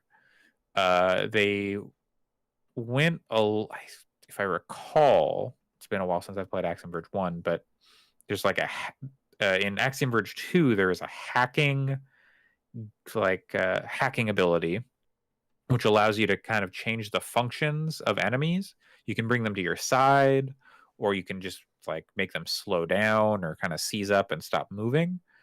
And so you're supposed to rely on that a lot more than you are your main weapons, because you're pretty fragile in Axiom Verge 2, which is kind of frustrating at times, because it just can be really easy to die and get like bounced around and stuff like that, which is, par for the course in these kinds of games. It's not, once you get the fast travel, it's not too bad, but I found it annoying when I got lost, which I did a lot in this game. The map isn't particularly, the map communicates itself well, but it's hard to know where you need to go to advance, I would say. That's the problem, because there are so many times where I'm like, I have no idea where I need to be going right now. There's just kind of like this blinking dot on my map, and I head over there and I kind of run all around and I can't find the thing. And then I go back later. I'm like, oh, I'm an idiot. Then I find it. Luckily, there's like a lot of stuff to explore throughout the map, as is the case with these kinds of games. But yeah, so one of the things you're also upgrading as you're upgrading your ability or your weapons, the other thing you upgrade is, as you might expect, your abilities. And those things come from things called arms, which are basically like AI. Mm-hmm. And then they talk to you, and they're like telling you the history of the world. And so that's where a lot of the story comes in, is these AI who are trying to be like, oh, we got to get you over here to do this thing. And they go bad. Oh my God. Shocking. Yeah. Who could have predicted? And there's some interesting narrative stuff going on with like the history and the backstory of the world, and then what's going on in like Earth, and some minor connections to the first Axiom Verge. But overall, like the conclusion of the game, I was just like, that's it? We're done here? Which isn't a great feeling to leave a game with. Yeah. It feels fine to play, but and there's like, the music is really like the thing to come to these games, or at least, come to this game for. The soundtrack of both games is incredible. So at least check out the soundtrack for this game, because it's just so good. And go play Axiom Verge 1, because it's a much better game than Axiom Verge 2, in my opinion. And since we're just like on a roll with the disappointing games this week, I do have a listener question from one Wheels 1993 on Twitter, aka Chris Edgerton, friend of the pod. Chris asks, is there anything this year more disappointing than 12 minutes? And I have an answer to this. The British government's response to the Delta variant of COVID-19. Hell yeah. Let's get into it. That is most government responses to COVID-19. Yeah. How about in the world of games? I don't think so. In terms of like gaming stuff, I've not really played anything and been like, "Oh, this isn't what I wanted." You know. I've not played a ton of games. I can't really call 12 minutes disappointing because I thought it was not going to be very good the whole time. So I came in with pretty low expectations for it. But I could see that if you were excited for it, that it would be a massive disappointment. So I was prepared to say no, but then I looked through the Wikipedia 2021 gaming list and I realized the Medium came out in like January or February. I never looked at it. And there were interesting parts to it and aspects, and I was like, okay, and Bloober Team has made some, like, people like their other games, so Layers of Fear 2 especially, I think, is pretty well liked. Yeah. But I thought the Medium was just I went in like, okay, we're gonna give this a shot. This seems like cool ideas. And then by the end, I was just like... Well, it sounds like the story sucks in that game, too.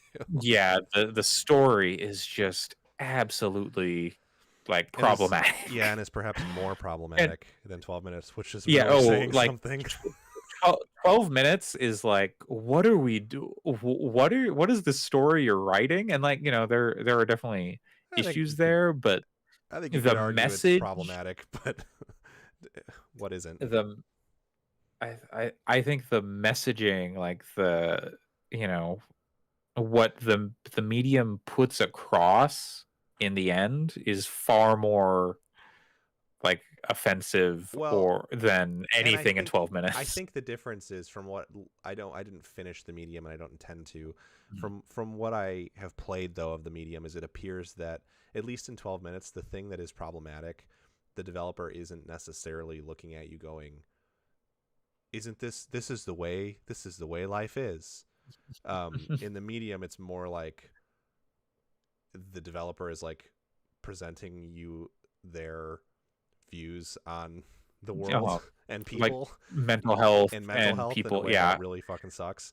Whereas in 12 minutes, trauma and whereas 12 minutes, a particular kind of traumatic thing is being used for shock value, which also sucks, but in kind of a different way. Like at least the developer of 12 minutes knows that the thing that they're talking about is bad. So I wrote a review of the Medium. You can find that at fix.com or fix.space, fix.space, where I wrote a review. And if you have a listener question, you can head over to twitter.com/fixpodcast or at fixpodcast on Twitter, and you can keep up with us and find when we ask for listener questions so you can have your question discussed on the pod. I would also like to offer Mario Golf. I thought that was pretty disappointing. I didn't think that was that disappointing. I didn't enjoy it. Okay. I was pretty excited for it, and I thought it was fine. It's not great. Yeah, that's basically why I would say it was disappointing to me, and that I was very excited for it, and it was just okay. Name the last time a Mario sports game has been anything better than just okay. I don't know. Super Mario Strikers on the GameCube. I mean, I think you have to go back quite a ways, so I don't know. I see what you're saying. I'm not.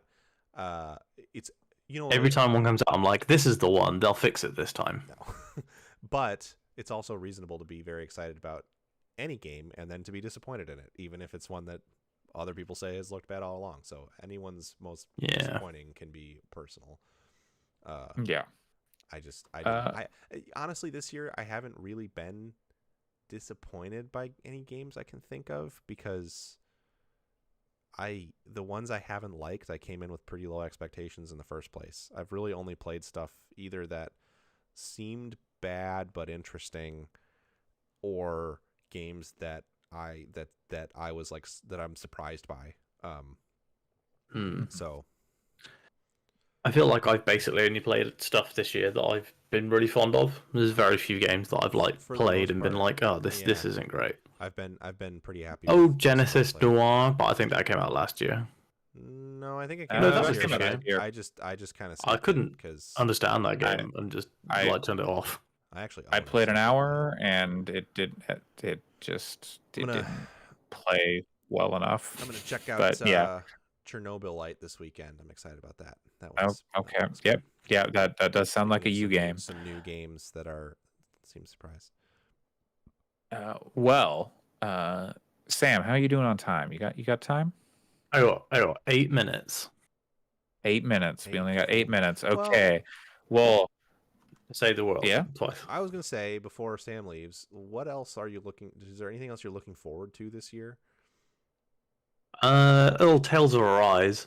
I played the demo. I didn't really talk about that earlier, but I would say about 10-15 minutes of the demo just to like get a feel for it, and was like, oh, I hope the story's good, because the combat is not what I was really looking for. It seems like it's not like it's an active combat system that doesn't have enough depth to make me get really into it, and isn't simple enough for me to be able to like switch off and just Mindless, like yeah. mash buttons, which is like, honestly, I kind of want the mash buttons experience 90% of the time. Yeah. Um, Like Kingdom Hearts. Halo, I was looking forward to. That's probably going to be pretty disappointing, I think, based on everything. I don't know. The multiplayer looks cool. Well, we'll see. But I know you're not really a multiplayer guy, so I'm not a multiplayer guy, really. I think I you feel were like a lot of the disappointed stuff that I'm personally in interested Halo. in. I Yeah, feel like a like, lot. Yeah, I feel like a lot of the stuff I'm interested in has been pushed out of this year. All Yeah. the single player Sony stuff. There's no Trails game this year. And the next actual main storyline Trails game is like 2 fucking years away. So that's disappointing. Yeah, there's nothing like massively my jam left this year, really. I think the rest of the year I'm going to be playing like weird side stuff that I missed. cool. Obviously, Yeah. Gotham Knights I was super hyped for, and that's next year now. so everything is yeah. The only AAA thing that I'm really excited for is Battlefield. I think that's it. Can't think of anything else. Forza Horizon 5, baby. Oh yeah, of course. that's- Forza I'll play that. and I'm I'm not excited for it, but I will play it. I'm still planning on maybe playing New World for. I mean, that's plenty of things to unpack about New World, but planning to check it out. But since they delayed it another month, it was like it totally killed my Oh, Kena, interest. I'll play the Gunk. Mm. Life is Strange 3. I might push through Psychonauts. Power of empathy. So I can play Psychonauts 2. Mm. Oh, Lost Psychonauts Judgment. 2 Shit, is, Lost Judgment is my number one game for the rest of the year. Cool. Absolutely, without a shadow of a doubt. I'm looking forward to Battlefield. I want to play Weird West. That's coming this year. Yeah. I want to play. I'm very cautiously optimistic about that one. Mhm. I think Yeah. if it's good, it could be really good, but I don't want to be let down. Mhm. I feel bad because Deathloop was one of my big anticipated ones, and now I'm kind of like, gonna temper expectations. How long is the loop? Maybe it's more than 12 minutes. Might be more exciting. I'm less concerned about the loop and more concerned about, from what I've heard from previews, that game has the same 12 minutes issue of like it's just a bunch of scripts running. It's not people like doing interesting things. It's just like at 12 p.m. they'll be here, and at 8 p.m. they'll be here, and that's would be disappointing to me. I was hoping it was like, oh, on this side of the world, I call them on a radio, and then it triggers a bunch of stuff happening on the other side of the world, kind of thing. And it doesn't sound like it's going to be that. Yeah. Yeah, maybe there's not any of that. Like I got the impression that there were like things you could do, like Like you could, there are like story things like in Hitman, how you can like do a thing that makes like stuff go weird on another part of the map or something. Yeah, but we'll see. This is based on people. A couple of previews. One was Waypoint, and I forget what the other one was. Might have been PC Gamer. I can't remember. That were like they saw the game. They saw like an hour of gameplay. So who knows? I mean, like maybe they just didn't see the good stuff. You would think they would put the good stuff in that hour of preview. That's why I'm a little cautious now. But sort of like I want it to be a huge Hitman level that's really good, not a huge Hitman level that like as Jeff in our chat points out is kind of bad. So we'll see. I got 2 other games actually. Demon Slayer, the game looks real good Every graphically. anime game. It looks like every anime game. And the Guardians of the Galaxy game, which is my number 2. Lost Judgment first, Guardians of the Galaxy 2. I hope that's my Guardians hype for the rest of the year. I hope Guardians is good. Yeah, I hope that's good. Sam will think it's good no matter what. But the Demon Slayer game. The writers Demon Slayer game take a lot of inspiration from Oxenfree, which is a fantastic game. Isn't Oxenfree 2 out this year? Oxenfree 2, I feel like early next year. There was some weird quote from them. It's like it's more Oxenfree than what was the other game they referenced? Mass Effect? Avengers, no, not it? Oh no, Mass Effect. I think you. Yeah, oh, what no, was didn't it? say it was more Mass Effect. I don't know. Let's see. It is more. And I think that Demon Slayer anime game looks good. I think you're right. It looks cool. Yeah. Marvel's Guardians of the Galaxy interview, more Oxenfree than Mass Effect on the Gamer. Weird. I think it reminds me I'm of excited for it. Guilty Gear, but like an action game instead of a fighting game, which is cool. But the problem is, Slayer, as far as unless they're doing like the whole manga, like the content of that game is going to be like so sparse based on like if they're doing what the anime is up to. Yeah, who knows? I'm just saying I think it looks cool. They'll probably push ahead of the anime, or maybe they'll finish up at the Mugen Train arc. Yeah, but I mean that's like the end of the current like animated stuff, which is not much. There's enough there. There's 10 hours worth of campaign there. No, I don't think so at all. And I doubt it'll like. I haven't been keeping up with it, but it looks like, like those Naruto like arena fighters or like that Kill la Kill arena fighter, which was bad. Like I don't know what it would take to get me to play another anime arena fighter in 2021, but it doesn't seem like any of them are doing it. Calling it One Piece because they said on sale. Maybe, but they need to make an actually good game, and none of them do because they sell no matter what. Right. I gotta shoot. Sorry, everybody.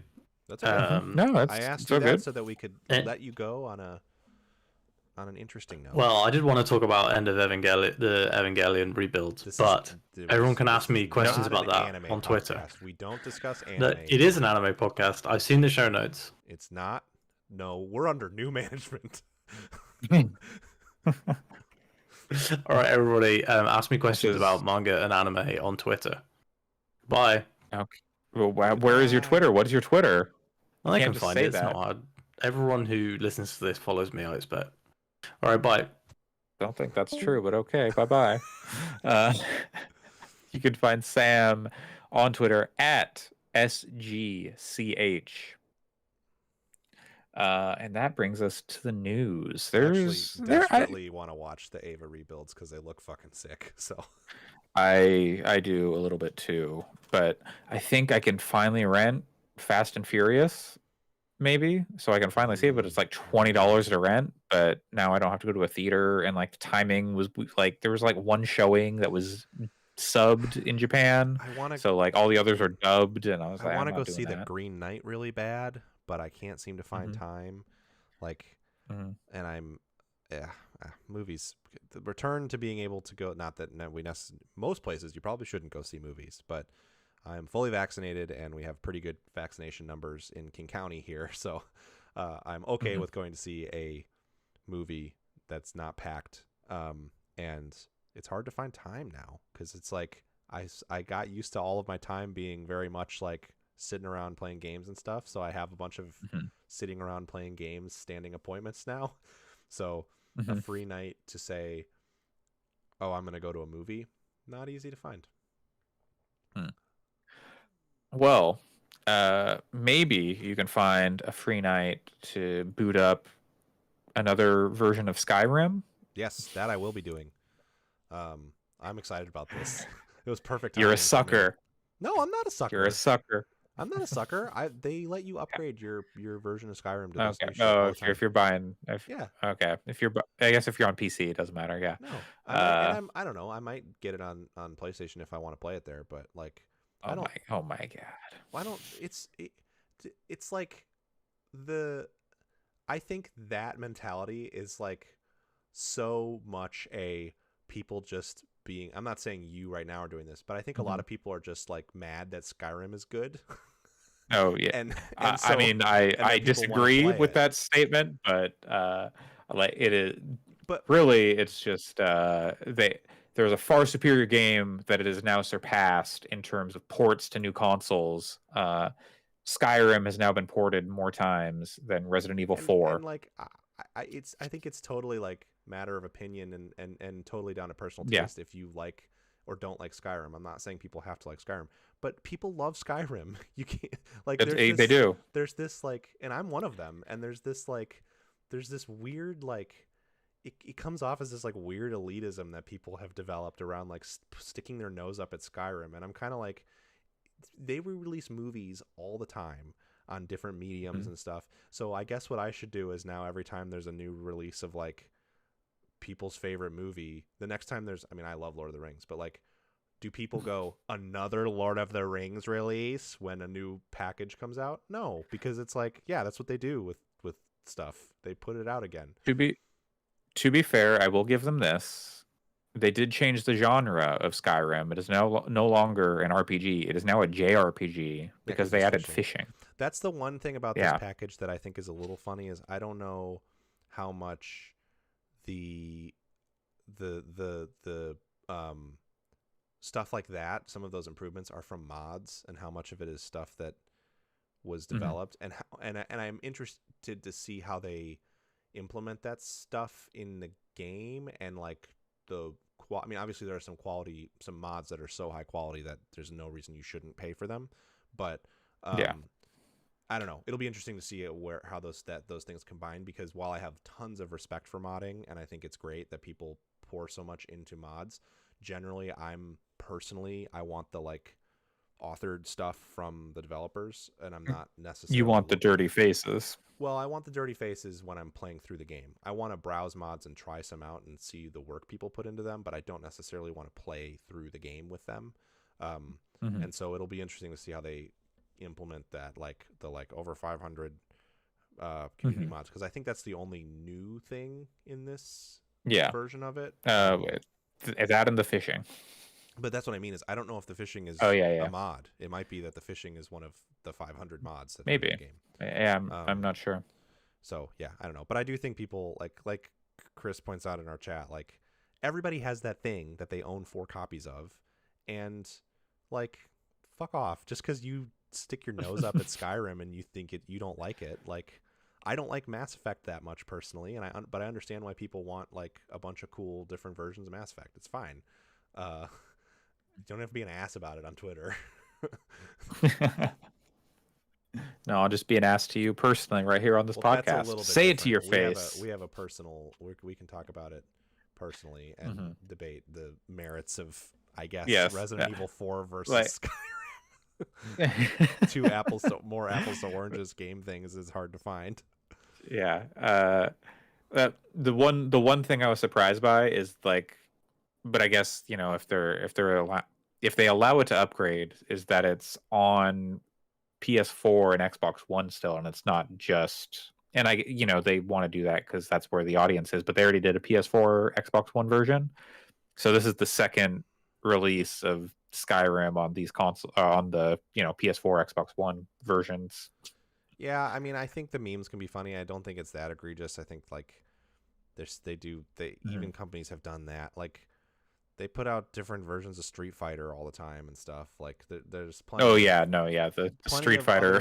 plenty of other shenanigans. games do the same thing, and Yeah, and don't just catch shit few for are it. as prolific and abundant as Skyrim. Yeah. Except for Resident Evil 4. Resident Evil 4 is like, and then GTA 5 is like getting there. I Like feel like it's when, about to I like. feel like when they do it with Resident Evil 4, people will be are often like, "Yep, it's a great game. It deserves it." And then those same people turn around, and go, "Ew, another Skyrim," and it's like, "Fuck off." Yeah, Like, I like Resident Evil 4. I mean, but, like come on. I'll laugh. I'll laugh about both of them all day, but I will say, Yeah. "Oh yeah, great game, Resident Evil 4," and they go, "Hey, Skyrim again? Jesus!" But you're self-aware. I'm talking about people who Yes, are I just being yes. hypocrites. Sometimes I am. I try.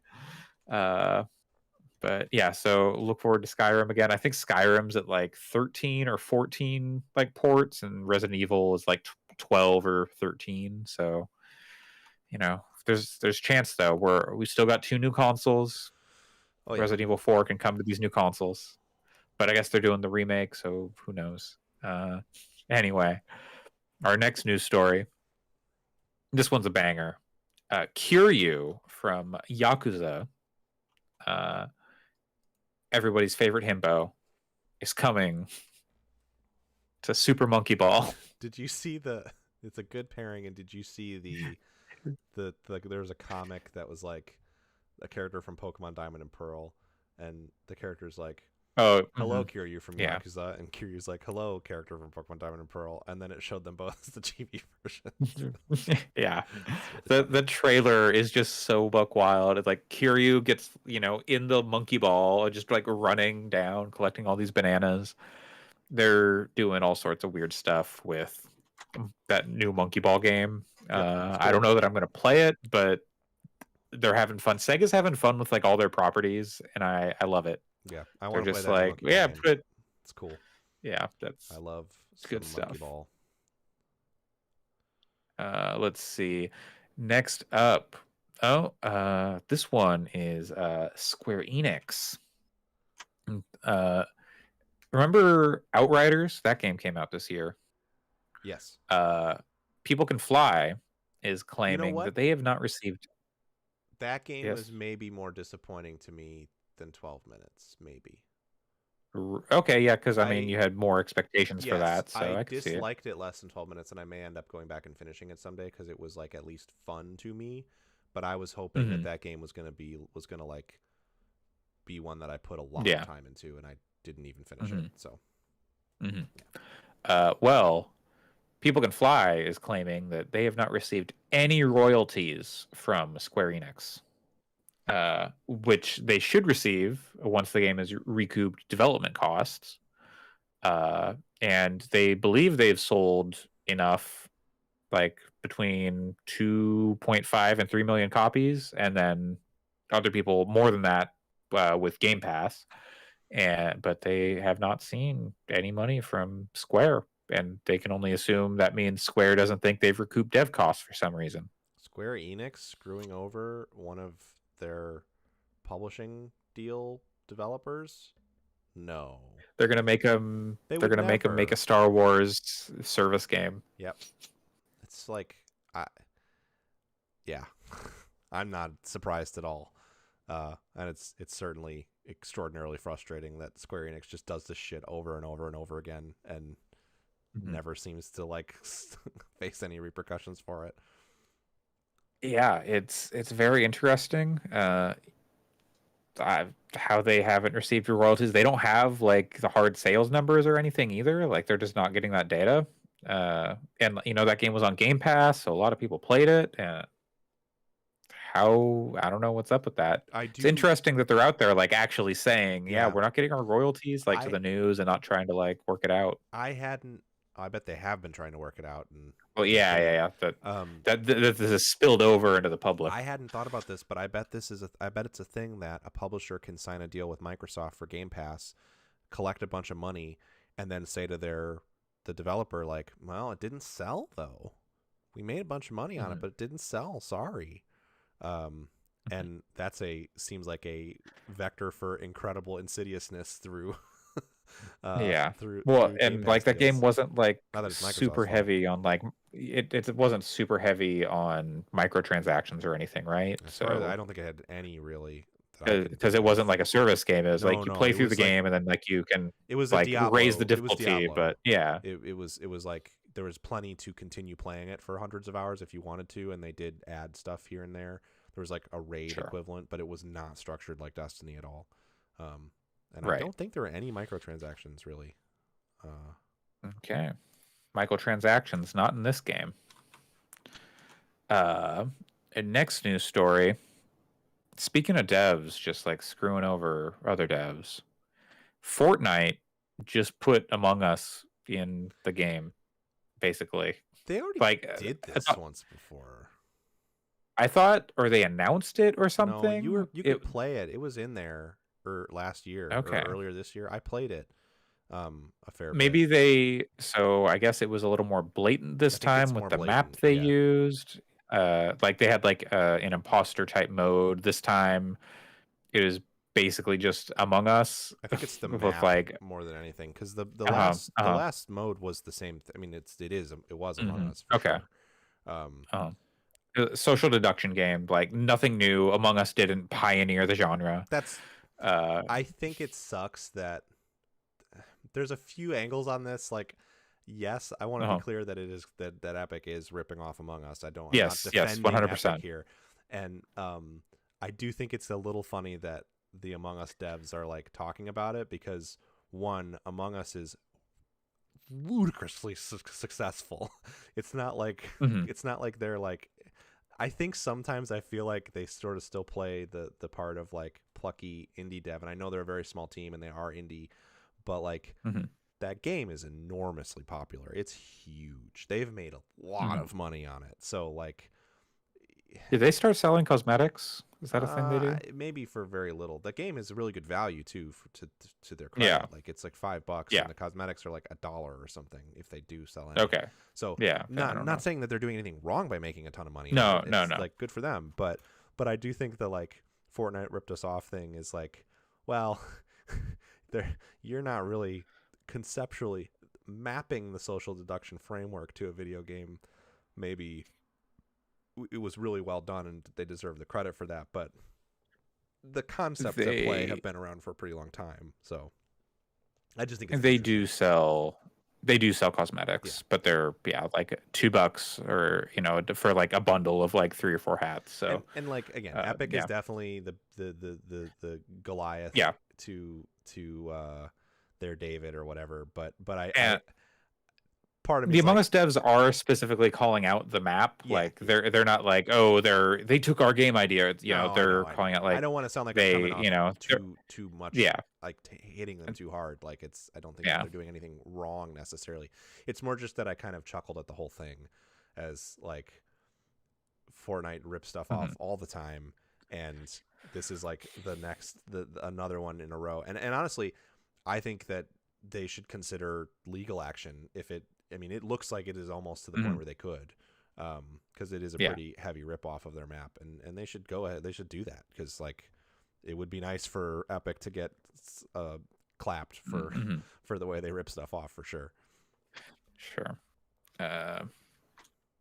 Our next news story is Halo Infinite. We touched on it a little bit right before Sam left, and turns out there was some news about Halo Infinite today. The game will launch without Forge, which that's a complex mode, map creation, all that stuff. Understandable. It'll come eventually, but it's launching without it, and it is going to launch without the co-op campaign. I thought it was launching without the campaign at all. Anyway, I didn't realize that. So the multiplayer is free to play. Yeah, that I knew. And then the campaign is coming out at the same time. They're launching together. Okay. But that is like you have to have Game Pass or buy the game to play that.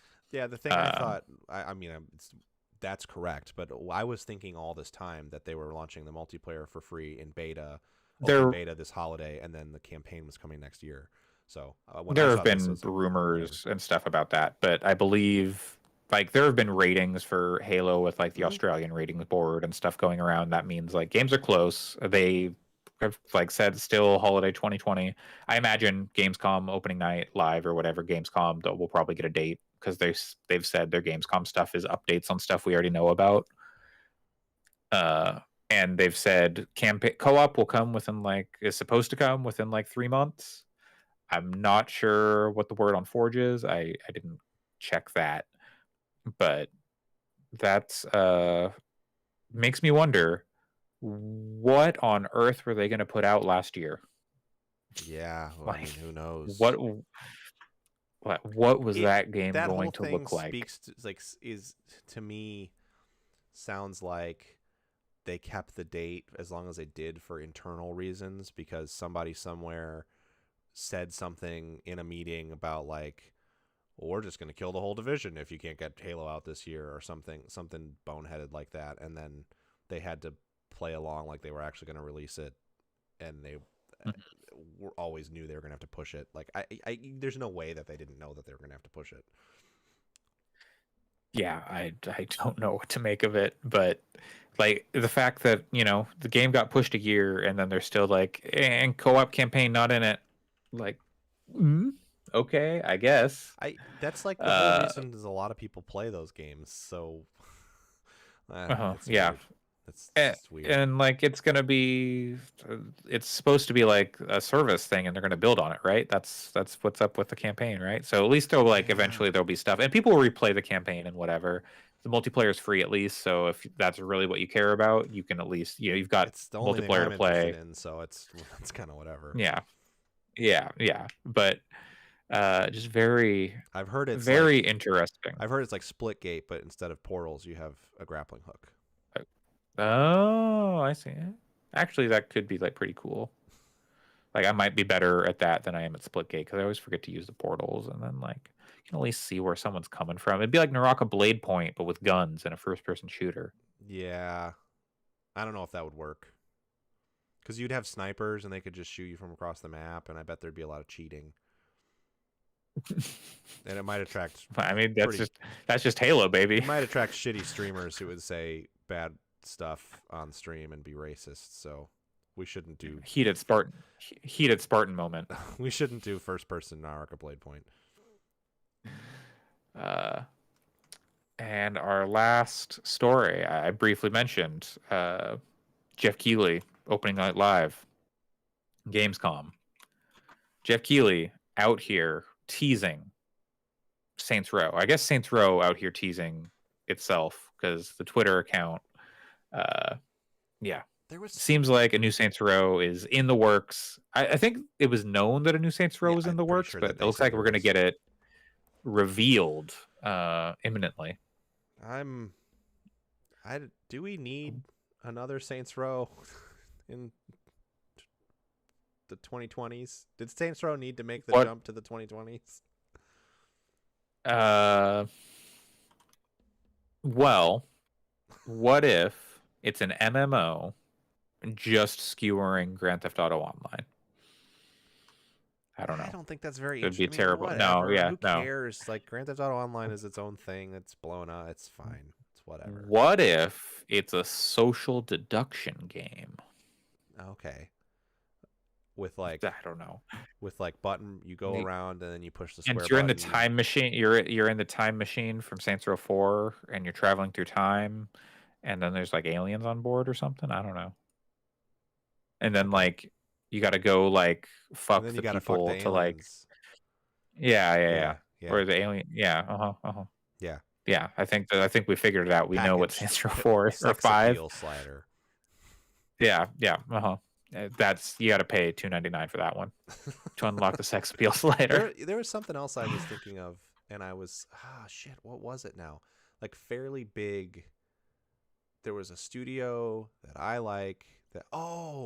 It was There's still like an Obsidian thing in the works that we don't know about, and I was wondering like maybe if Gamescom is the time when they actually finally say what it is. I believe Microsoft has said it's But only yeah, stuff we when- know about. I mean, yeah. they could, they That could would- throw in a they little probably won't, sneaky though. surprise, but they probably I just- won't. It's Perpetual Shithead, who is one of my favorite developers, Josh Sawyer, was like did repost. He tweets a lot, and he retweeted the like last 5 games you played meme, and then he was like unreleased, Avowed, Outer Worlds 2, and my game smiley face. I'm just like, you fucking asshole.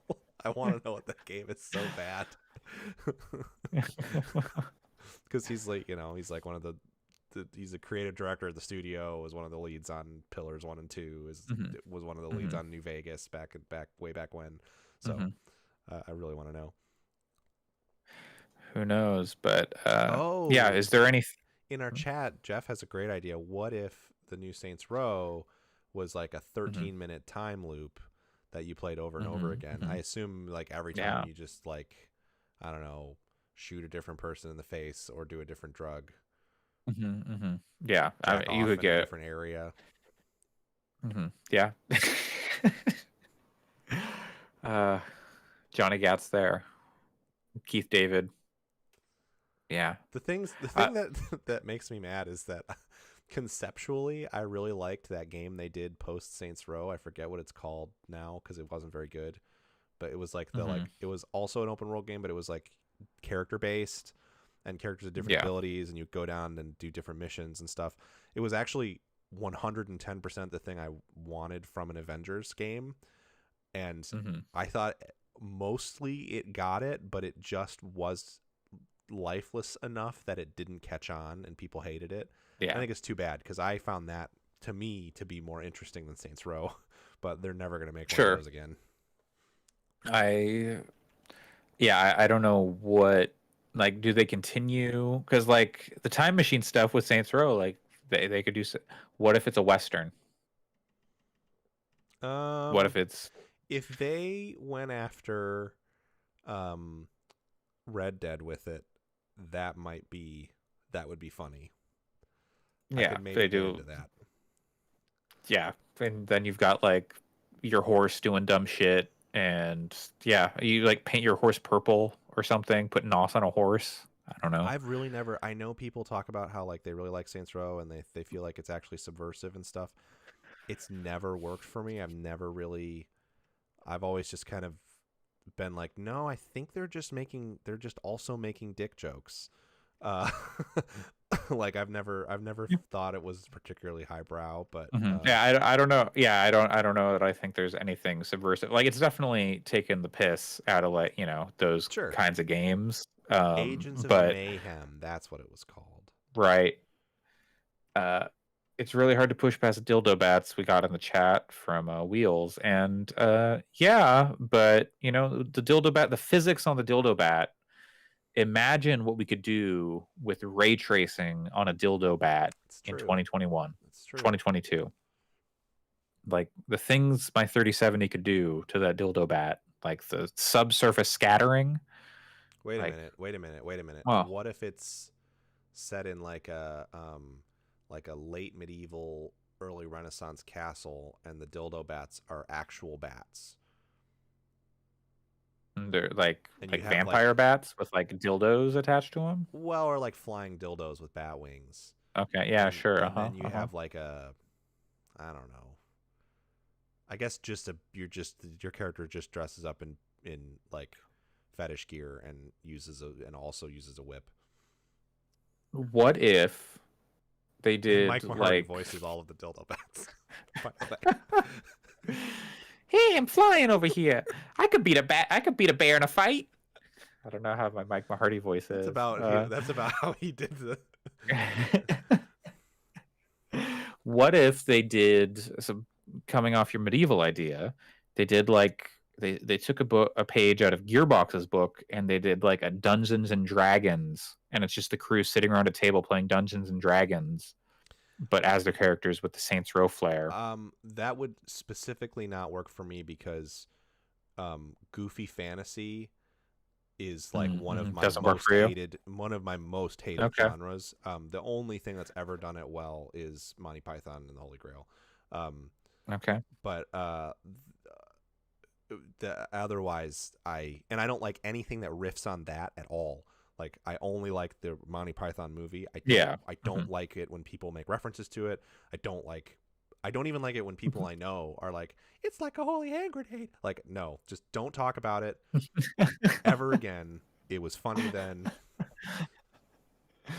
I haven't read Discworld, but I will take your word for it because that's people like it a lot, and Terry Pratchett is brilliant. So, I believe, all right. I believe. Well, we won't. When is Gamescom opening night live? Let's see. August 25th, coming up on Cool. Wednesday. Cool. Yeah, so you can tune into that, see what I guess we won't see. We'll probably see a Kojima trailer because he keeps talking about cutting together some trailer on Twitter. But like, what is it? Who knows? Probably just for another trailer for Death Stranding director's cut or whatever. Yeah, it's not, man.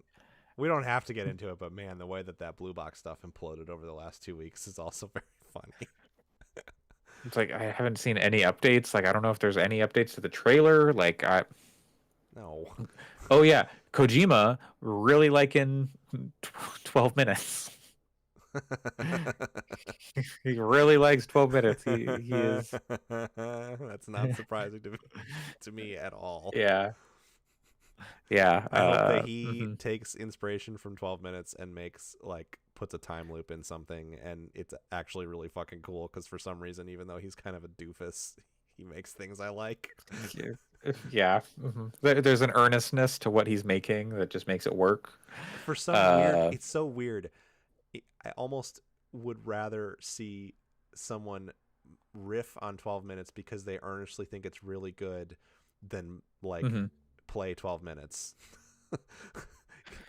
Even though I think it's bad. It's weird. God, he retweets so much. Trying to find the tweet, but I can't right now. I'll find it later and I'll send it to you. Man, Kojima's. I wish I could be Kojima's therapist for a day. I'm not gonna psychoanalyze somebody on a podcast, but man. Kojima loves 12 minutes so much he wants to make an adventure. He wants to make an adventure game. Man, please, Kojima. I want to see your take on what happens on the story of 12 minutes badly. Okay, I found the tweet. 12 minutes. It's great. I lost track of time and just played it for about 4 hours. I haven't been into a game this much since Inside, a time loop adventure game and a good sense of style. It's like the Amiga games I used to play. I still haven't cleared it yet, but it's fun. I'm afraid of Defoe's visit. Yeah. This is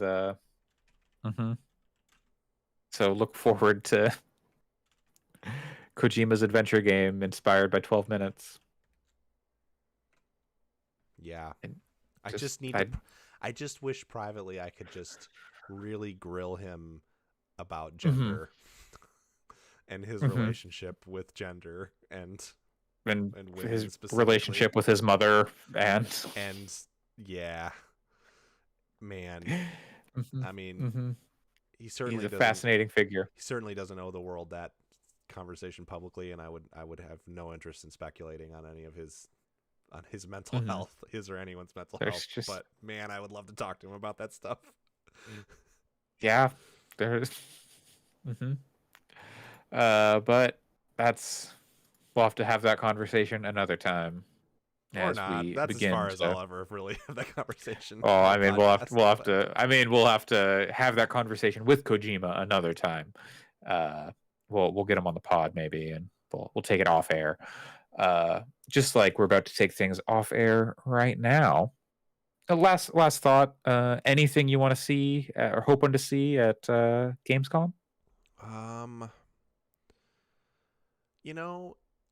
It's not really because I am so many of the games that that I'm rooting for are things that we get updates on frequently. Like I would love the cover to finally lift off of something like Star Citizen and like, oh, it's not just a pyramid scheme after all. Here's this cool game. But like you can follow the development of that game. It's ongoing. You can read updates about like the things they programmed in Squadron 42 this week. So not really. I mean, I'd love to see. We got the big FromSoft reveals already. I don't need to know anything else about Elden Ring now. I'm good. So just give me the game. Same thing with like all of Sony's output. I want to know what that Obsidian game is, but it doesn't sound like we're going to find out, and that's fine. So yeah, I don't know. A surprise maybe that would be cool. Always nice to see a surprise. I'm trying to think if there's anyone who's been missing for a while. That's the thing. I can't really think of anybody. As always, like some immersive sims, or as always, it's if I could get like a Legacy of Kain thing, Soul Reaver thing, of course, cool. Yeah, please. That's Square won't let it happen. I can't say give me like Steep Summer Edition because they're making that. So I'm getting that dream. Sure. So yeah, I don't know. Give me Speed Racer 2008. Oh, the game. You know what I'm interested in that I hope that they have new stuff for, because I think they had new stuff for it last year. I can't remember if this no, this isn't it. I think it's called Icarus. It's the game from Icarus. It's Icarus is what it's called, and it's made by the people who made I can't remember, some of the DayZ developers or something, or one of the like early survival games. It's from the team. The team is headed by like the guy who made who's like the force behind one of the early survival games, and it looks really cool. It's like a survival game in the stick and rock build a house thing, but you drop for like limited amounts of time, and instead of it being like big servers with hundreds of players, it's more like you and your friends drop into an area of this planet, and then you have to build a shelter and live for like a day of like real time, and then you jack back out, and then maybe next time you do it and you're going for like 3 days, and so you do have to do a little bit of like upkeep and maintenance over the course of 3 days, but it's not like Ark where you have to play it perpetually. So anyway, that would be cool. That's supposed to come out in November. Would love to see a update on that. All right. Well, that's going to do it for this episode of the Gaming Fix podcast, episode 186 on August 21st, 2021. You can find the podcast on Twitter at Fix Podcasts, or go to fix.space where you can read my review of the Medium if you're into that. It's been a while since I posted that. Or any reviews have gone up on the site, really. I think Sam's working on a review of something. Yeah. I don't know what. He was asking me for the review guide. Yeah. You can send emails if you're not on Twitter, but you want to ask us a question to gaming@fix.space. Pat, where can people find you? You can find me at PJC Plays on Twitter. Great. You can find me, Andre Cole, aka the Wet Gamer, aka your partner's favorite time travel movie. Time travel movie. Yes. Did you say time travel at the beginning? On Twitter. Yeah, I said time travel. Back to the Future is the answer then, I think. Yeah.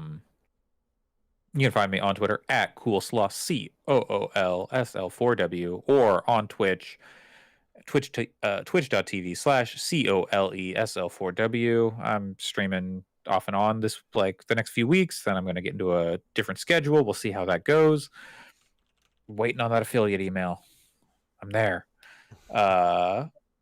Thank you to Jeff Davis at Stranger Peace on Twitter for our podcast music. We really appreciate it. Go give them a follow. They're very smart, very talented. And thanks to Wheels 1993 on Twitter for our listener question today. We'll be back next week with another episode of the Gaming Fix podcast. See you then. Stay wet, gamers.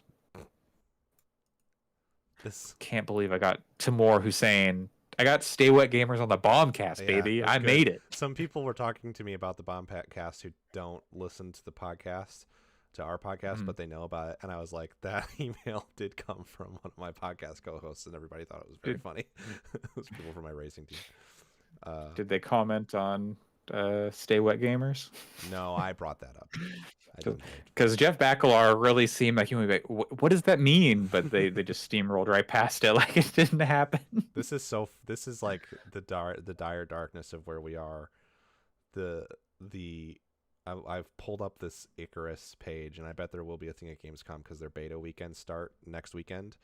And their the first beta weekend, it says, it's like a roadmap for their weekends, and says this will be your first weekend to playing Icarus. It's also an important opportunity to begin making the YouTube and Twitch content that you've been eager to share with your communities. Just like, man, fuck this. Also, I'm